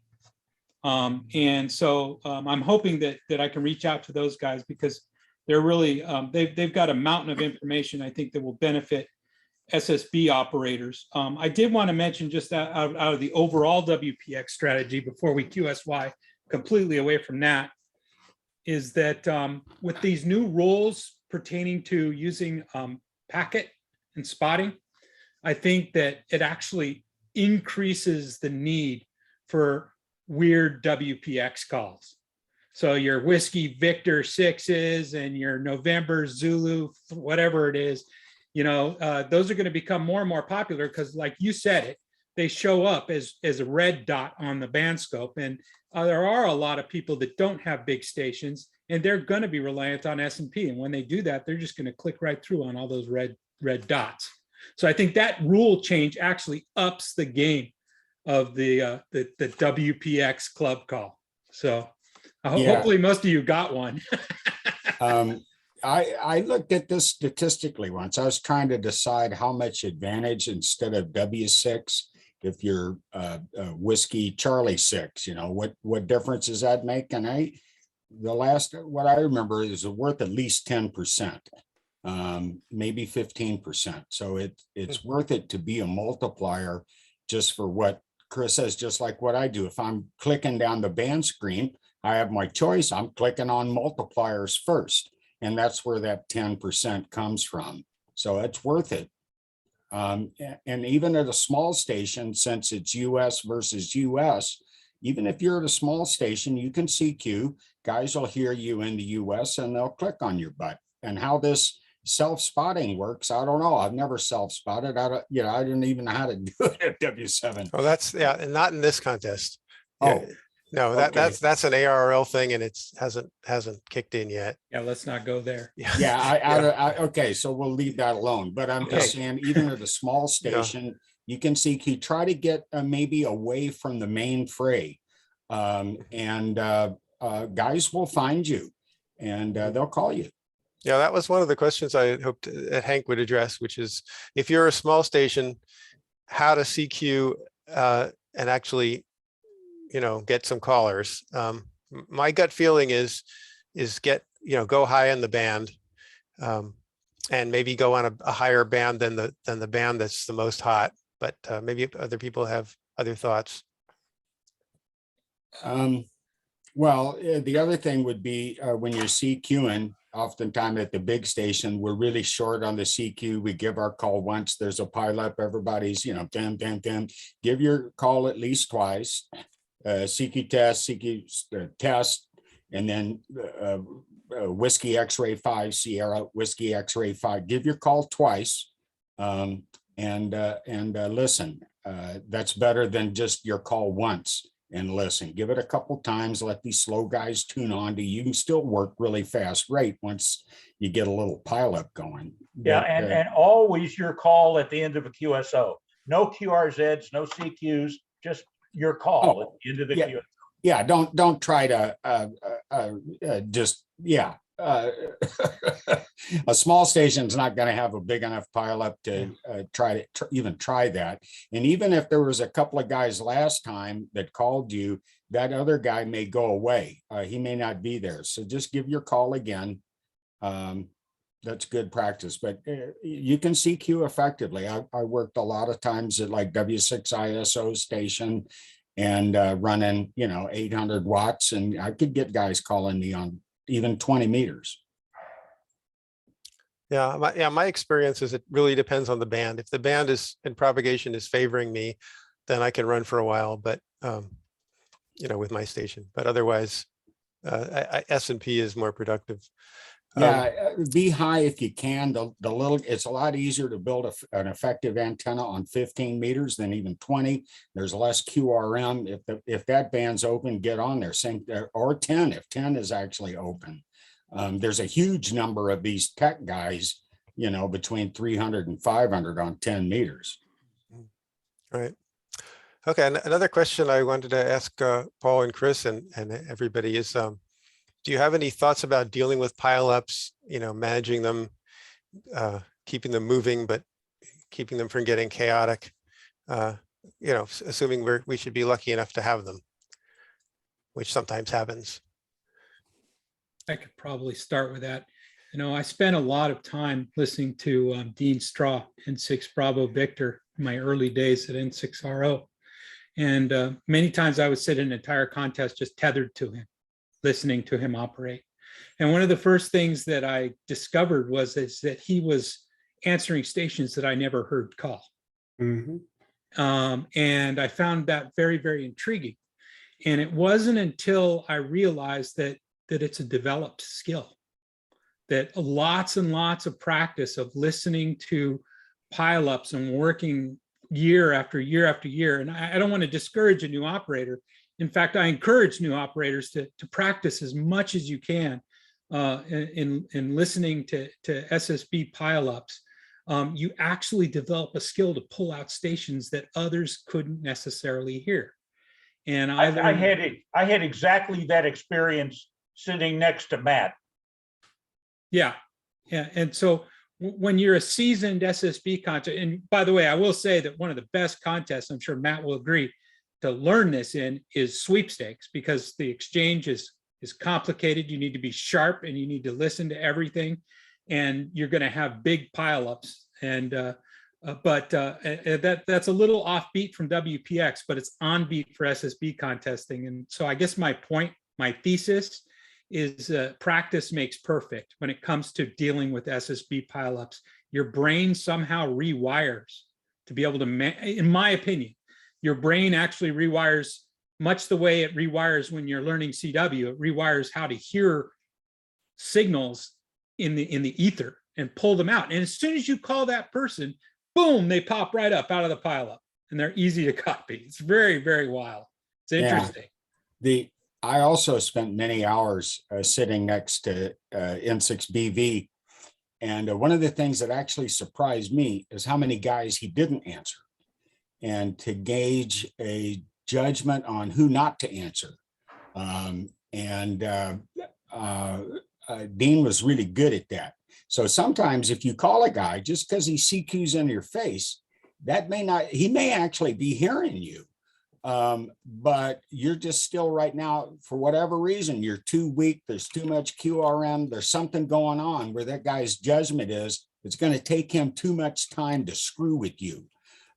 So sometimes give it another try. See if if you can detect any change in the pattern of what the guy says. And I will do that. If I hear some really weak guy, if I want to encourage him, then I won't just CQ. If I have a letter or two, I'll ask for those letters to try to encourage the guy. But in WPX, I guess I'll blow a lot of these guys off if they're too weak and just CQ and try to get a stronger station. I learned something from the Grand Master sitting there, N6RO. He invited me to an all-Asia phone contest when he lived in San Jose. How long ago was that, Ken? That would be in the mid-70s. Yeah, that's what I remember. And listening to Ken do it, and then I got on and did it, and I lied about not having a microphone because over the years I've developed an aptitude for JA pileups. I get the calls almost immediately, and my trick is I go back to them without phonetics, and 99% of the time they absolutely respond to their call without phonetics. And in JA pileups, another trick is there a Juliet Hotel? You know, that pick out one of the popular prefixes, because they're very courteous, as you know, and they will wait for you. They'll wait. The 1 waters and the 5 waters and the 10 waters will wait for you, the pileups. So I tried it on an ARL DX phone a few weekends ago, and I did 250 in an hour. So that skill set has stayed with me, and I don't know if I'll ever use it again, but it was a lot of fun with the JAs. Yeah, and I keep the RIT set about 100 hertz or 150 hertz offset. That's my JA button. A lot of the JAs will call me off frequency. They're trying to make my voice sound higher. And so they tune so that I sound like a JA would, except I'm not a JA. So they're off frequency, and being directly on his frequency, being able to push that JA button helps me a lot. And if you get a guy, if you got the 3 letters, if it's a 3-letter call, JA1 ABC, if you get the ABC right, you've probably got the right guy, even if you didn't get the prefix. So keep that in mind. I have a comment about the rewiring and listening to through the ether for the call signs. Prior to becoming a ham, I went with my mom and we both got our hearing tested, because that was the way I got her to get her hearing tested. And I had the typical too many rock concerts drop off in my hearing. After I started working contesting, I lost that. It rewired. I no longer have a drop off. Really, that's amazing. Yeah, it was kind of a trip. I've been off for a couple of years. I may have lost it again, but it did find some compensating. Yeah, well, the sideband bandwidth tends to be lower than the age-related high frequency hearing loss. Yeah. But yeah, you got to be careful and not listen too loud. Yeah, another question I have related to pileups is, if you hear more than like on RTTY, you can, you get 2 calls and you can use call stacking. How do people deal with multiple calls? Like you hear several calls at once. Like, do you remember them? Do you write them down? Is there some logging feature you use, or I'll ask Paul first, see if you see what he says. I was thinking about this, making some notes for today, and I do kind of a Rain Man thing, because I don't want to take my hands off the mouse or the keyboard. And if I come back to JH1 ABC, but I hear a Quebec in there, I'll just stare at the Q on the keyboard just to hold my brain. Because, for $1 billion, 3 Qs later, I don't remember anybody that comes behind. It's all in and out. And I've been able to, at least stack 1 or 2 that way. But I was going to ask a question. It seems to me in this last year, and I've been a lot more active because work's been slow. It seems like a lot of guys aren't waiting. If you say, hey, Alpha standby, JA1 ABC 59, whatever, especially probably newer contesters, it doesn't seem to me like they're standing by. A lot of them you can stack, or they'll wait if they have some hint that you're going to come back to them. I thought I saw in previous years, but this last year, I think I've seen less than that. Could that be a language problem, Paul?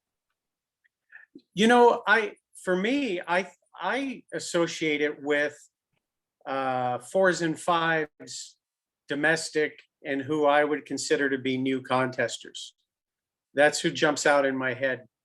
Like you said before, I think that the JAs tend to be quite orderly, and they're a dream for us on the West Coast, obviously. But I kind of, your KM4s and, some of these, that's the impression that I have, basically. No, I was thinking of the JAs in that regard. A lot of the JAs will hang in there. If all you've got is just that there's a Q, great. I wouldn't even mention that. I just, QR, November Radio 6 Oscar, boom, listen again. There may be a guy with a Q, But I wouldn't say specifically Q. You may get even a louder guy or better guy than the Q guy you heard. So I very rarely will call a guy that I heard before, although sometimes that happens, but it doesn't have, I find it very difficult to remember an entire call sign when I'm queuing a guy and I've just said a different call sign. My brain doesn't work as well as it did 30 years ago. So I find that hard. What about you, Chris? How do you deal with multiple callers? I wanted to I wanted to share a different experience than Paul, and an opinion. What I usually do when I want to try and work several people in a pile up, and I'm going to take one, let's say one's a mult and the other two I'm pretty clear are not a mult, right? Obviously, I'm going to take the most valuable, QSO in that group of three. But if I want to try and keep them on board, I kind of tell them, I will work you all, stand by, K5ZZ, stand by, I will work you. And then I go on. And so what I mean by that is I really kind of equate being a run SSB station to a position of leadership. And the better leadership you provide on that frequency, on that QRG, the more you're going to have control over the pileup and who's going to stick around and who's going to go away. If I'm sounding just anxious enough and just in control enough where people really want to work me, and I acknowledge that they're there, I will probably have less of an opportunity to have them just spin the dial. Some are going to do it anyway because they're just S&P and they're just working the band up and down. But if you tell them, I'm going to work you, stand by, it works. Well, a lot of the SO2R guys, those are the guys that just go away on you. They had their one shot and they called you, and then that's kind of it. Now it doesn't line up. They can't say anything because they're working another guy. A lot of the more casual guys will. I have a kind of a contrary thought to that, is really what you need to be doing. If you're working guys quickly, predictably, you're in control, you're a predictable machine, man. They say something, you're saying something, everybody gives their call once and then you're on it.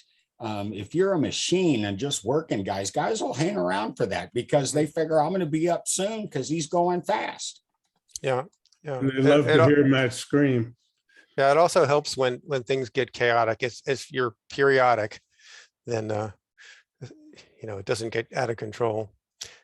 One of the advantages of having an unusual call sign, Little Pistol Peanut Station, but I've had an awful lot of stations that will go to the louder station, but they'll quickly say "nut next." Huh? Sorry, what was that? I missed that. My call sign is NU6T, and I've had an awful lot of stations that I'm searching and pouncing, but they'll call the louder station. But as they call the louder station, they'll just say "nut next." Yep. That's exactly what I do. Sometimes, I mean, it could be a rate killer. If you're really running, you got to make a decision. You're going to call a shot. But well, of course, guys are more likely to stick around if you're running fast, and they know you're running fast. And it's almost attracts callers like flypaper. When you got a good run going, they're like, I got to work that guy. Well, and that's one of my things I try to not, I don't flinch when I'm working dupes because I don't want to break the cadence and sitting there arguing with a guy and telling him what time and day and what the weather was the last time we worked. I'd rather just work them, move them on, and not break the cycle. Right. Yeah, for a short exchange, just work them and go. Look, if the guy is really weak and he's a dupe, you're not going to spend all this time trying to get his QSO number, right? Right. Work somebody else. Yep. You just don't even log him, or you tell him we worked before and you move on. You don't struggle with a dupe to get his exchange. Yeah, that'll usually shake him almost right away if you say we worked before, QRZ, whatever. Right. So that's when I work dupes. That's why I don't work dupes. The one exception, I guess, is like when things get slow and you're trying to attract non-contesters and one of them shows up, it's nice to just, make them not decide to never call another contester for the rest of their life. Say, yeah, thanks for the call. Yeah, name's Dave. Thanks, QRZ or whatever you say. Yeah. You're still as loud as you were 5 minutes ago. Thank you very much. Yeah. Yeah. Well, and so many people are using pan adapters, they're attracted to the squiggly lines.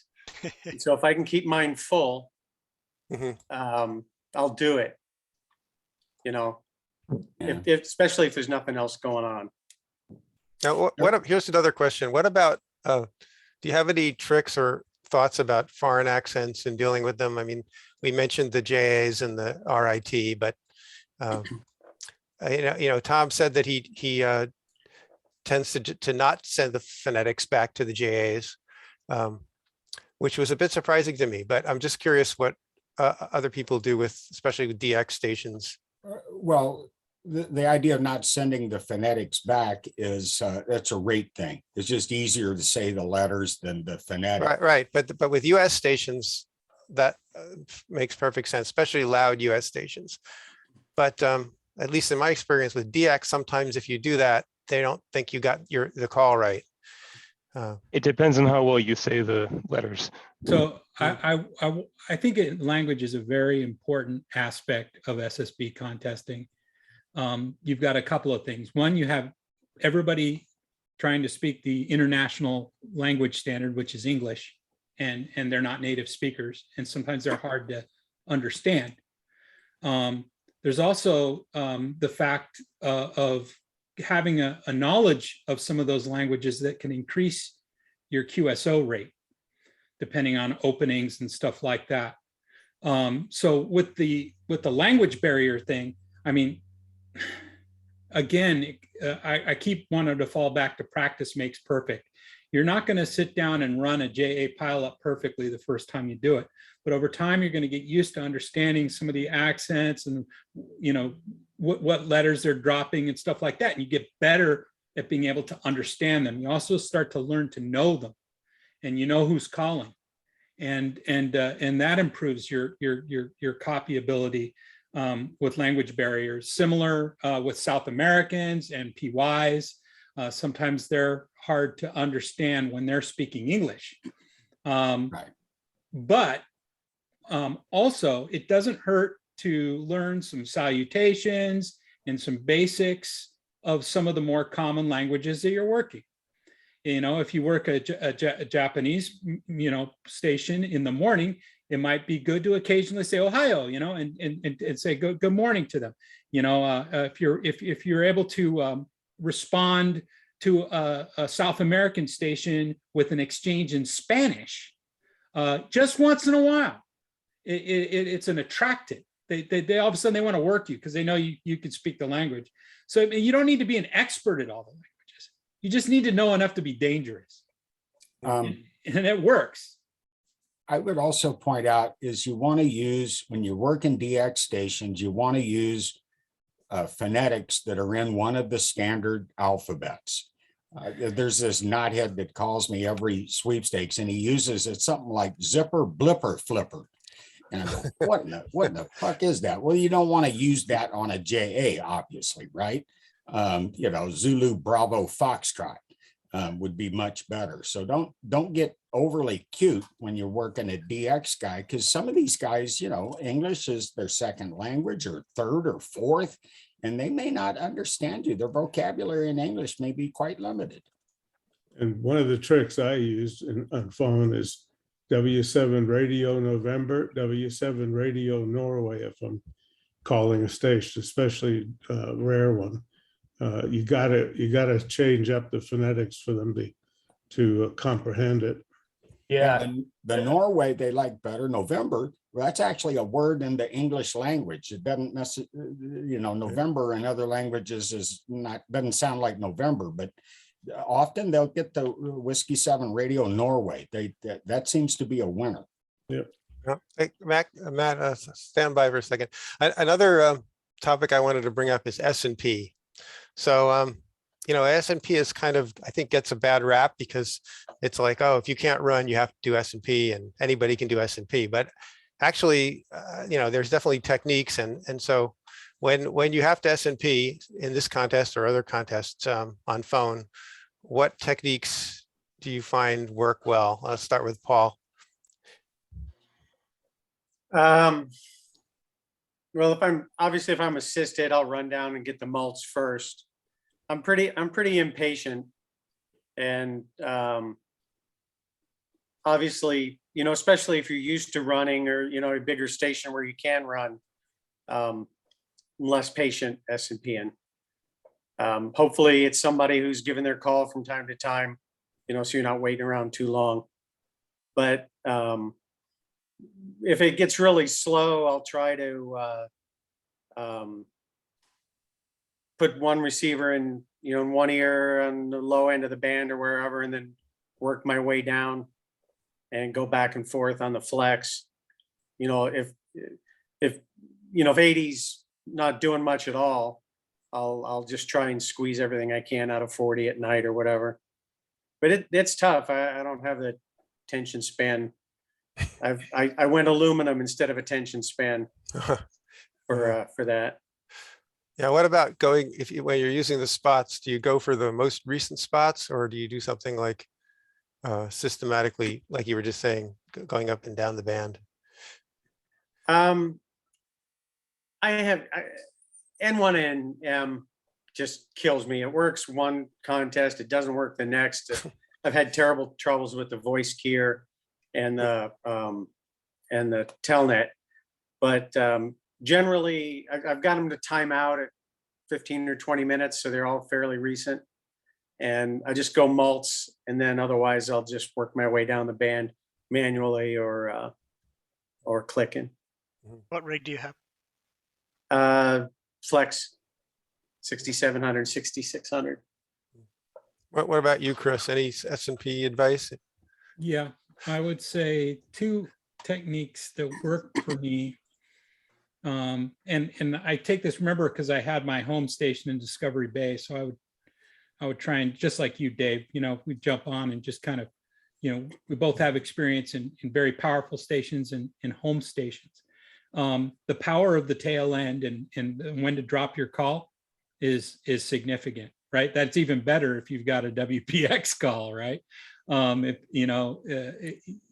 For some reason, and I don't know why, but hams tend to all want to call at the same time, just like all hams want to be zero beat when you have a CW signal. They all want to call at the same moment. But if you just pause for a second and listen and drop your call in there at the right moment, it almost, and maybe if you do some DXing, it'll help you with that technique to try and get your call heard over the hundreds of other people that are calling. But that works pretty good. Another story I'll tell you is probably one of the less popular guys in the world, but he was an extremely effective SSB contester, KH7XS or K4XS. And I heard the most bizarre pileup crack from him that I'd ever heard. And what he did was he sent his call with it. And I don't know if any of you guys remember, but he had kind of like heavy audio processing. He spent a lot of time to tweak how his audio sounds. But he sent his call sign slowly over the course while everybody else was calling really quick and sending their call signs. He sent like King Henry 7, X-ray sugar. And sure enough, that person came back to him. All the other callers did not. So there's lots of little techniques that people can do that make it more effective. And on that subject, and maybe Jim can augment on this, but having just good audio, thought through and designed audio can give you a boost in signal that can put you up above a majority of other people that are in a pileup. And sometimes that is also something that will cause somebody to select you over others. Jim, do you want to kind of elaborate on that a little bit? Yeah, I do want to say a few things. First of all, Dave correctly mentioned proximity effect, but proximity effect only applies to a directional mic. If you got an Omni, you don't have proximity effect. My impression of the CM500 is that it is an Omni. Mic position is really important. If you're looking at me right now, I tend to put the mic about here. You see where my finger is. And it's at a constant point. I can drink coffee. I'm not getting any pops, but it's at a nice consistent distance. Secondly, low frequency roll off, I would do it much higher.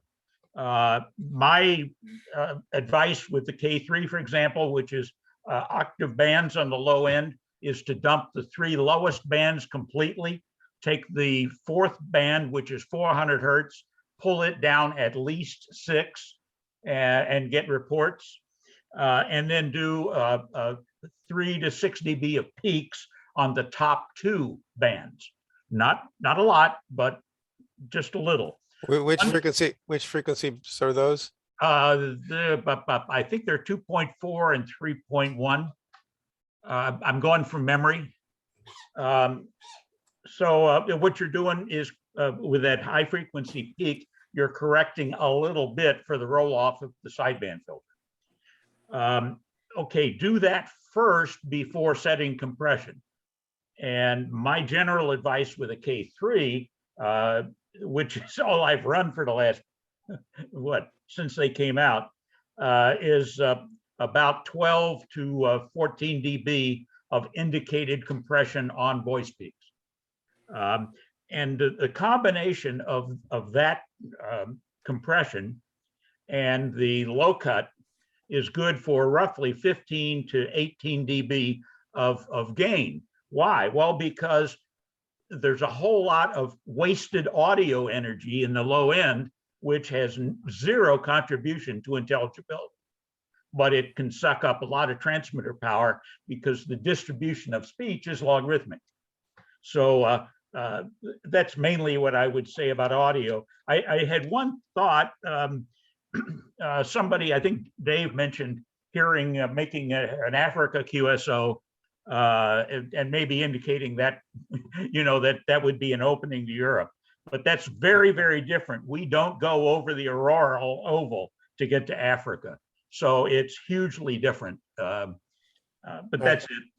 Yeah, good point. Or There's you a might get pipeline on 10 yeah, meters from here right. to Africa. Or you might get EA or something, but not the rest of Europe. I did want to mention one more thing, and this is specifically to the multi-twos, multi-singles, and the multi-ones. This is I am completely guilty of. There are other people in the N6RO shack that are completely guilty of this. You're not going to get any increase in your signal over the wire by yelling. It does not increase your ability to work somebody that's weak by yelling. Yeah, I know it's our nature to try and speak louder if somebody can't hear you, just like people have done with people that are hard of hearing, right? It's just not going to work, right? If you've got your audio dialed in and go to Jim's website and look at some of his stuff of how to dial your audio in, you should be able to speak with a normal tone of voice. And if you do that, not only will you probably have better audio on the air, but you'll also make sure that you still have friends in your multi shack after the contest is over. Not to mention getting hoarse. Yep. So that's I just wanted to kind of touch. Yeah, no, that's an excellent point. It's especially, it happens to me at least when I don't have monitoring, because when I'm remote, unless I set up a little mixer, I don't have monitoring. So I can't really hear myself too well, so I end up speaking too loud. And I'm certainly guilty of this. There's a couple of things. You get excited, you tend to talk louder. But the other thing is, it's a natural human tendency when you hear a signal that's weak.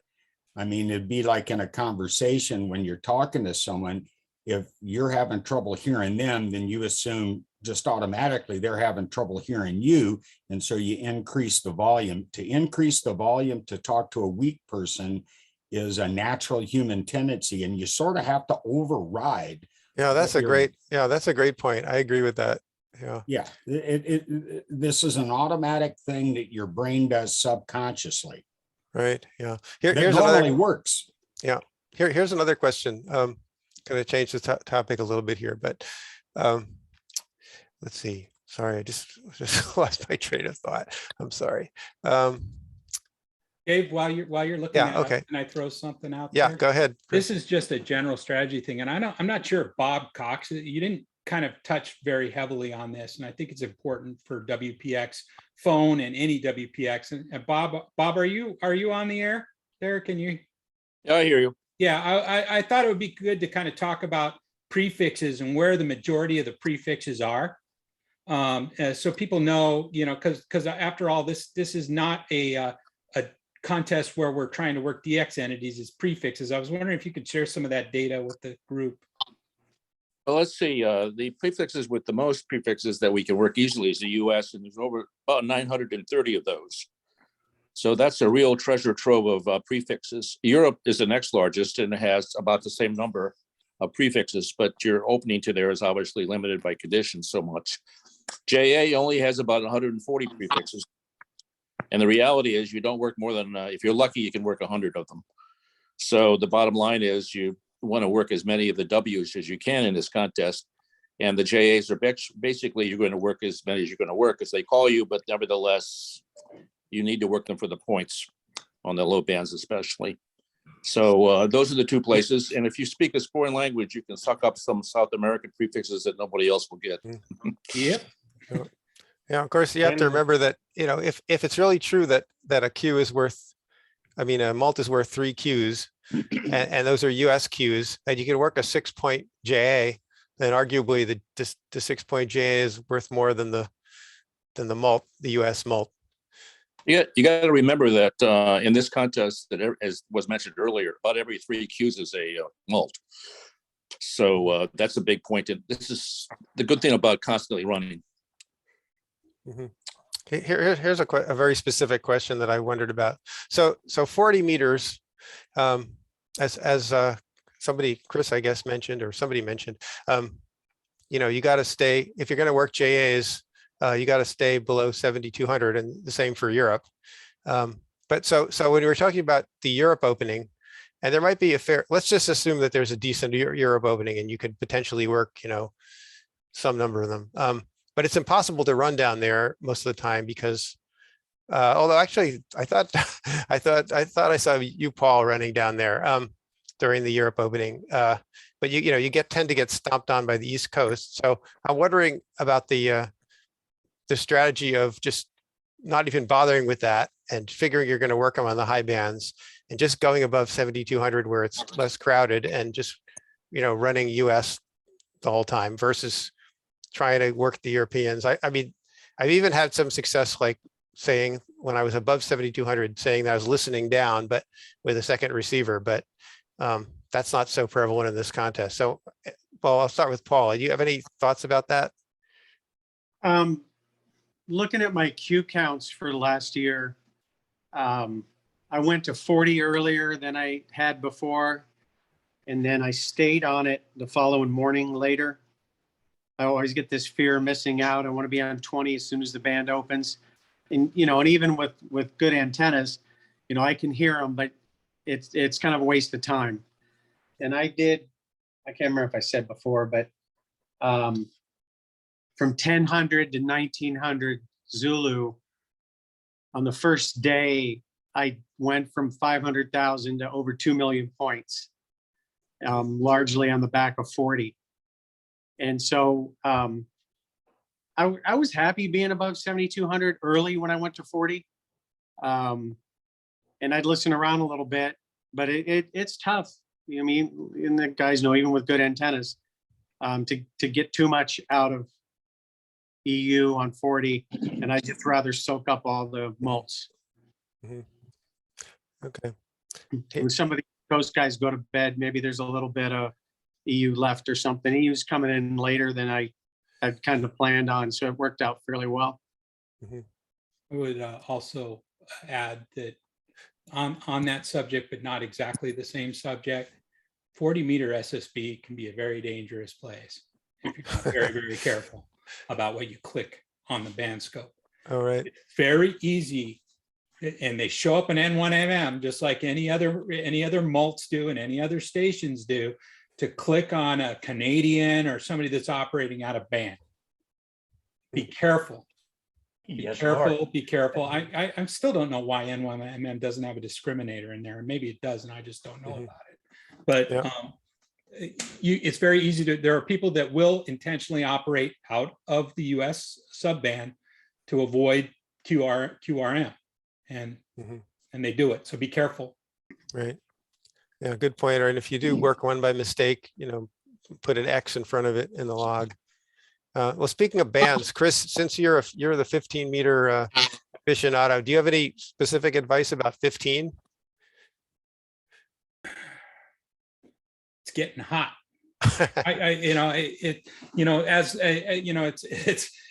It's almost like I'm getting used to the band again. Back when I was working with N6BV, because during the solar minimum, there have been entire contests where I only made 1 or 2 QSOs.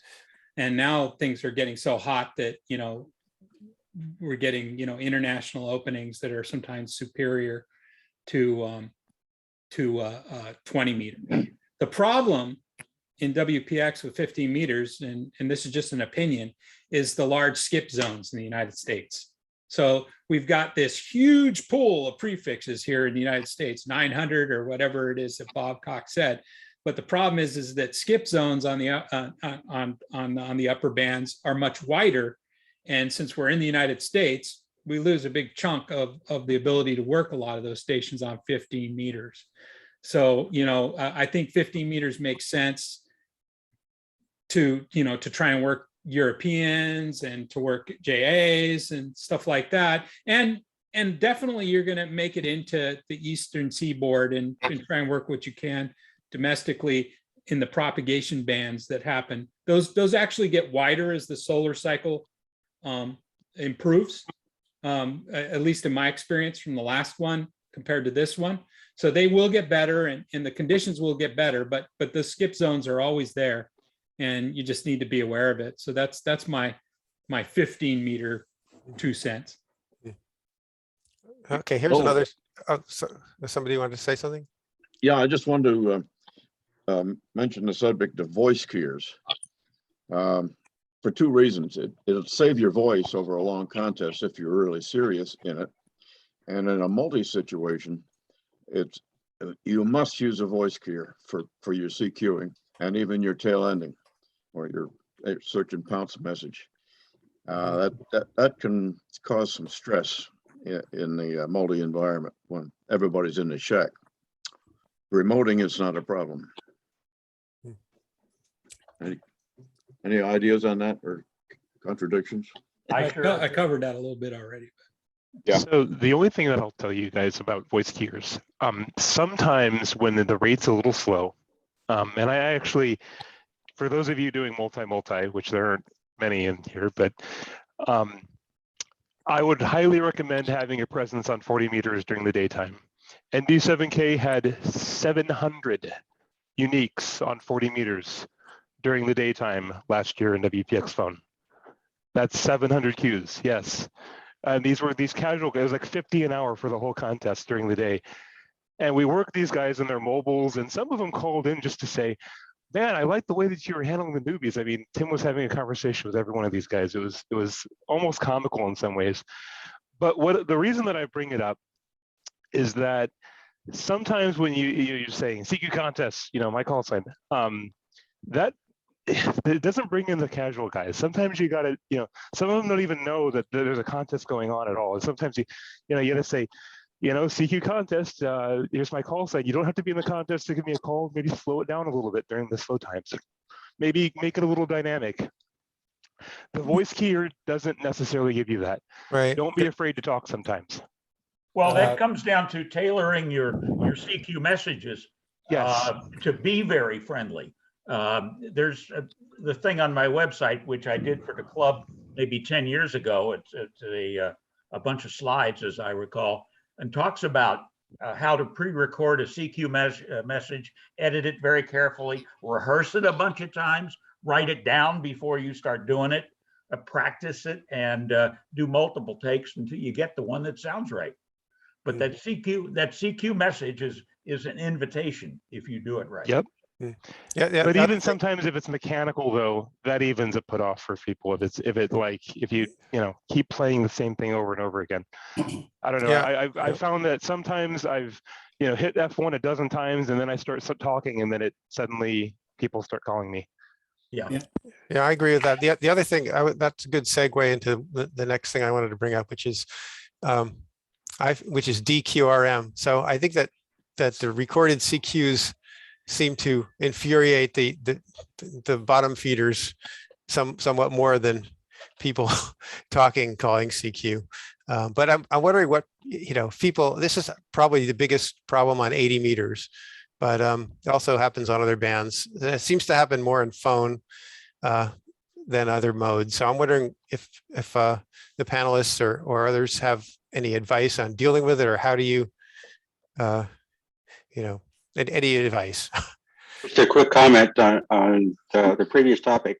For voice keyers, I have 3 different CQs that I use: F1, F2, F3, and just rotate through them, and that seems to alleviate that problem of being too mechanical. Yeah, and also you could have a longer one and a shorter one, and That's exactly what I do. I have a quickie, I have a 1x1, and I have a 2x2. Mm-hmm. Yeah. The other thing, I would say, Dave, to answer your question, don't take my advice. I'm very confrontational with those people. I defend my frequency like the valiant knight that I am. But it's probably bad advice, just like you shouldn't, try and tackle somebody that's holding you up, right? Don't try to take over the slow scan frequencies. They really like it when you do that. I've had some epic fights with the slow scanners, but in general, if you can, if you ignore the guy and just keep working people, if I'm at a big station, my ability to hear people through whatever the hell you're doing, and my signal strength, I'm louder than you are, and I can hear better than you can, and just screw you. And these guys, if you don't feed their whatever they're looking for, they go away quicker. Yeah. If you don't directly engage with these kind of guys. I've literally been known to say, I've got a triple stack that says you're going to leave and I'm going to stay here. Well, I mean, there are exceptions. Like I'll move for the maritime guys on 20, no problem. And sometimes it's like, oh shoot, I guess I am on 14,300. I got forced off the air in a CW Sprint once when I was at K6XXs, and that's the only time I've been forced off the air. Essentially, it ended the contest. It was a local guy. He's 40 over 9, and he just had a mission to screw with me. And it was over. I don't know what I did to tick this guy off. Probably nothing, but that was it. Yeah. Yeah, my rule of thumb is ignore them. And then if my rate is plummeting because of it and I have to keep asking for fills, then I finally try to QSY. And of course, it also depends on availability of frequencies. Now, I guess that if you're a big station, just QSY. That's the best thing you do. QSY, find a new run frequency. Yeah. Now, WPX, to remind me, the general limit is that 3,800 and above. Is that right? On 80 meters? Correct. Okay, so if you want the generals, you have to be up there, and that's what tends to be where the DQRM is. That's where the nets are. Yeah. On voice keyer recording, I don't know if this was mentioned, and I'm not the phone guy, but I've noticed a lot of people, they'll record, from the radio sound card, which is fine, except you have to realize that you're recording what you're hearing in the monitor. And that might indicate compression, and then you're compressing the compressed audio when you play it back over the air. So I think when you make your recordings, if you're using a sound card to do it, you want to make sure you're not compressed when you're recording it, and then the compression is controlled. The idea is to make your recording sound like your mic does when you can't tell the difference. I can always tell the difference between a sound card though and a mic. What I can't tell the difference between is a DVR built into a radio, which I don't think Flex has, and a mic. Yeah, So I like the thing- DVRs. Well, the Flex, actually, you're not recording compressed audio. Okay, so that's good. But like if the sound card's in the radio, like most modern USB radios these days, got to watch out for recompressing your compressed audio. Yeah. On the other hand, if it's already compressed, the compressor is probably not doing much. Is that true in the K4? K4 DVR records perfect audio and plays back, and it sounds just like the K3 DVR, just like the mic. But if you're using a sound card and you're using the sound card method of N1MM rather than the voice key. A lot of guys don't quite get this. They say, well, is the sound card in the radio the same as the voice keyer in the radio? They're completely different. People do not understand this at all. The sound card, a USB sound card, is just like plugging a USB sound card into your PC, except it happens to sit inside the radio. There's no difference. But a DVR, a voice keyer built into a radio, is actually storing the memories in the radio. There's no disk I/O to read a WAV file and play it into the radio. When you're playing a voice memory in a radio, you just push a button or send a cat command to simulate pressing that button. And I say if the radio has a DVR and you can get the timing right so there isn't a lot of leading space or ending space, then use the DVR. It's going to be way more reliable than trying to use a sound card. Yeah, the only counter to that is that if you're at a multi and you have several different people that are sort of rotating out, the good news about the sound card is that you can swap out each other's voices. Yes. Just with op-on, right? And that's usually one of the other benefits of going that way. The only other thing that I would tell you is that N1MM specifically seems to have this fascination with using 8K sample rate on the recorded audio, and it'll use 16. It'll crash if anything higher. Wow. If you play its game and run the 8K sample rate, though, it really does sound pretty bad. Another reason to use the sound card. I mean, yeah, the DVK and the radio, the DVR. Hey, we touched on VIC earlier, and I heard from Paul. Chris, do you have any thoughts about that? About how to keep your body alive and fed and whatever, hydrated or whatever else is necessary to keep your voice working? And well, hydration is interesting. In a foam contest, I will also defer again to N6 Bravo Victor, who always had a series of beverages at his station, and he always had a straw with a little bent tip straw, so he could wet his whistle, he could drink, he can keep himself hydrated. That's been something that I adopted, and it works phenomenally for drinking. If you're serious, having your meals prepared, the least amount of bio breaks you need to take could make a very big difference in your performance in contest. I usually make sandwiches, things like that, have it all done in advance. And I have them right there at the ready. And using a series of straws, some drinks that don't make you go pee, right? So if you drink Coca-Cola, or this is where Dean actually did something wrong, is he would drink Mountain Dew all the time. And it's really high in caffeine. So what happens when you drink a lot of caffeine? You got to go pee, right? Hey, water is the best, or something that's not going to, make you, water's a diuretic too, but at least it doesn't have chemicals. That and sugar, right? If you have a bunch of sugar, you're going to crash hardcore later. You're just going to run out of energy. Boom. Yeah, I mean, I would defer to Rich because he's had some excellent presentations on things like this in the past, back in the old days, and has talked about nutrition and stuff like that. But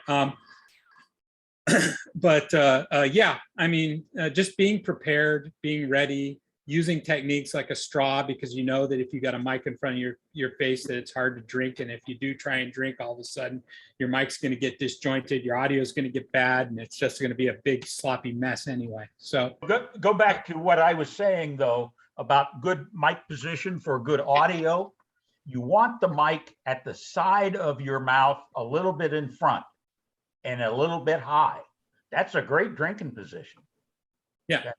Yeah, the straw works for, I wanted to give the straw tip because I think everybody could benefit from having a straw in the shack during an SSB contest. Oh, sure. Well, that's because Dean's last name was Straw. Yeah. I Now we recommend, figured it out. I recommend sake when running Japan. And beer when Instead of- running Germany. Instead of drinking coffee during contests, I use chocolate covered espresso beans. Oh, jeez. Those will make you go too, you know. Not like straight coffee will. Yeah, it's got caffeine in it. Yeah, but I can go a little longer. I've sat next to Siraj when she was operating, and she drinks some very strange fluids. Care to elaborate? Oh my No. God. Why, thank you. That's best left untouched right there. Thank you very much. I have some operational thoughts about search and pounce. Very simply, this is especially true when you don't have spots. You generate your own spots, and I'm thinking sideband. By every time you pass a station and you figure out their call, log it, enter it, dump it on the band map, and move on. Right. I've done that many times, saves me a bunch of time. And it prevents your having to stop and wait for somebody to work you. Yeah, and set your timeout as Paul mentioned. You can set the timeout if you're using N1MM to long enough so they're not going to disappear out from under you before you want them to. Yeah, I use 45 minutes for sideband. I'm not sure if N6KT is Rich on the call. I don't think so. He's got some presentations on efficiency also in SSB and how to cadence your voice and what you should speak and what you shouldn't speak, so you're not putting too much extra into the SSB QSO. But that's something else to maybe look at one of his presentations from the past on how to properly have an SSB QSO and not use extraneous words and stuff like that to make yourself more efficient in the chair. Yeah, he's awfully good. Yeah. One thing on nutrition and diet, during COVID, I actually lost weight. I bugged out of Alaska early in March of 19 or 20 when COVID was starting, because I thought I was going to get stuck up there. And it was apparent pretty early that fat people were dropping a lot faster than skinny people. So I started alternate day fasting and a lot of low carb, which just my body type responds real well to. So 20-ish, I started only eating protein during contests, and to try to keep that that up and down. I think Bill said, the crash after sugar or whatever. And then last year I did a couple of them where I fasted the whole weekend, and it cut the bio breaks down, certainly. And, the whole fasting deal, at least for me, is after a little while, it's just, I'm not hungry. I like pizza, and I get mildly annoyed at that, but it's worked pretty well. And then I eat the hell out of sugar-free cough drops or, some sort of thing like that to avoid just hoovering in the water. And I have to set the water away from me, and I usually do the straw thing so I don't spill it on anything. But I'm a real social drinker, so it keeps me from just reaching for it every time I get a chance, and really try to reach for it when I'm truly thirsty. Yeah, you do have to watch out for getting dehydrated, I think. At least I do. I get headaches if I get dehydrated. Yeah, that's always a concern. There's probably a presentation in keto contesting. Keto contesting is great.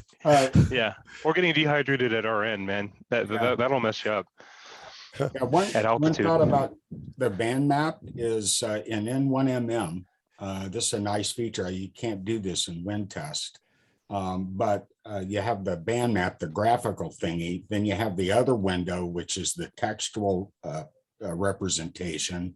And you can sort the textual representation, for example, by time. So that's in WinTest. Yeah, you can do that in WinTest and DXlog. Okay, and Just when gotta test find it. then, okay, we've got two programs that can do this. And then I guess my experience is you're either going to get on the spot right away, or you need to let it age for a little while. And everybody's familiar with the packet pileup phenomena, right? When you get spotted and a bunch of guys show up, well, you want to show up right after that's over at the guy's station. Then you can work him on one call and go on, that kind of thing. So you can also sort by direction, which can be useful if you're, rotating an antenna, and just work all the, or there's a limited opening, work all the Asian guys and swing the antenna, work all the South Americans. Yeah, I do exactly that based on, and I'll use it based on where I know the prop is at any given time. So that's pretty much it for the list of questions I had. Before we completely finish up, Chris or Paul, do you have any other last thoughts? No, I just Bob had said, TV said really early about going through public logs. I do that quite a bit. And unfortunately, I just haven't been geographically desirable to really operate at any big stations or shadow people. So I've kind of pulled myself up just by observing from some distance. But that's been really valuable to me. And I'll run, somebody respected through my log contest analyzer, whatever, and glean everything I can from there. What about you, Chris? I think that the only real wisdom I could I could throw out there is that it's really important. We've got such great resources here in the club. And like I said earlier, I've learned and stand on the shoulders of giants before me who taught me a lot of very, very good techniques over the years. And I know that probably some of the newer contesters will probably watch this as a recording. I know that a number of them are not on right now, but to have the opportunity to tether and listen to an SSB expert is of paramount usefulness. I can't explain to you how much that changed my ability to operate SSB, to be able to work with somebody like Dean Straw. And there are other people out there. I'm willing to have somebody come in and tether to me if you really want to listen to my ugly voice. But there are others too that are probably even more capable. So my advice is to leverage the resources that we have in this club. How many Hall of Fame contesters we've got in this club, how many superstation owners we have in this club that would love to have you in the shack learning how to do SSB contesting. That's my imparted wisdom of the day. Anyone else have any questions or topics or comments or? Yeah, Dave, there is a press release from CQ that this year Russia and Belarus QSO and prefixes count 0 point. You forgot to mention that. Oh yeah, that's a good point. Oh, and also, I don't know. Did everybody see that? Go, Chris. My comment on that is, since I work for CQ and I know how stupid they can be, basically, my comment on that is work everybody you hear. And it doesn't matter if the Russians or Belarus is not going to, it won't count for your score at all, but just working because it'll just those be in the way otherwise. I have a bit different reading of the stupid part. It's very stupid. Well, you notice that RSGB, which is a hell of a lot closer to all of this than we are, took the same stance as CQ. Also, what I'm saying, Jim, is that their comment was, it's a sad story no matter how you look at it. So the bottom line is, my feeling is that, for instance, they mentioned D1 is not counting. It never has counted for anything. So that they just weren't aware of their own contest rules, basically. And but for them to say that, it's okay for them what they said, essentially, because that's what they believe in. But is I'm very familiar with the situation, and basically I work with a lot of people on the WWF, and basically we're getting a lot of comments. So basically, we're just staying away from it. It's a tar baby, basically. Yeah, work them all. Work them all. You won't lose anything, and you know who knows, the Russian you're talking to may be clearly like you. Well, the issue here that goes beyond that to me is that if you follow the news with people that are very familiar with what's going on in Russia, it turns out that at least half of Russians believe the propaganda. They don't understand, they don't hear any of the real stuff. And so by not allowing them to participate or not working them, we may get through to a few guys who actually get past the propaganda. This is a very much a generational thing. And the older generation buys the propaganda. They've been indoctrinated for so long that the only thing they know is what they see on Russian TV or hear on the real deal. So that's the problem. And that's why I'm taking the position that I won't work anybody. Well, what information's conveyed with 59345? Nothing, right? But the fact that you won't work them is a signal. Well, there's a radio taking a position on this is up to the people doing it. And basically, as I said, it's a sad situation about how you look at it. But the radio's never taken a position on, for example, Yankee Kilo or 9X9U or BY0 or XZ. And those things are even worse. Yeah. I think we should. This is one of those like on the reflector where we have to end a thread when it wanders into the political minefields. We should probably my comment, that one rest. David, my comment was directed to the fact that what if they call you during the contest? Just work them and move on. Yeah, I agree. It's just Yeah. Well, same thing as a dupe, right? You don't want to argue with this guy. Right. If he's on the air, he knows he's a 0-pointer. Okay, great, just work him. Don't waste. Or even if he doesn't know he's a 0-pointer. Maybe not. Yeah. Hey, Matt's got an incredible technique for that.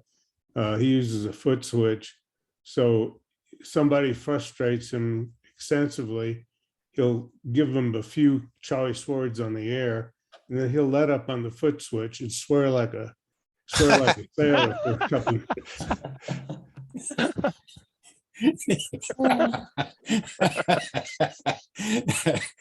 Yeah. Not realizing that Vox was turned on.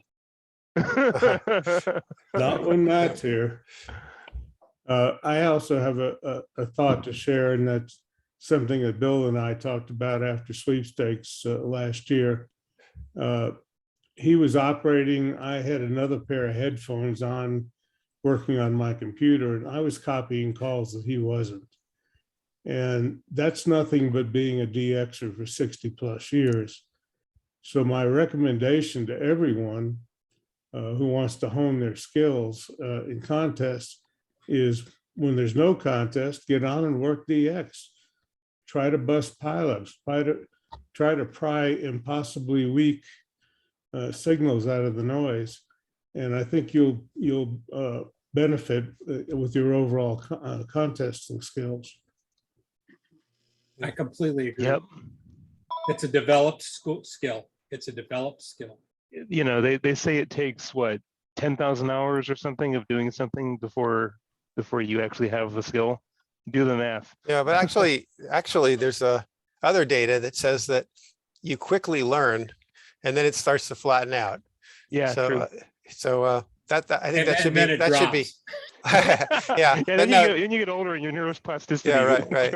No, but seriously, like for new contesters, it's important to realize that you learn quickly at the beginning, and especially like Chris was saying, if you have some examples, and then it gets harder, and you hope that your slope is positive. And so in multis, it's really great to headphones with somebody. I just can't emphasize that enough.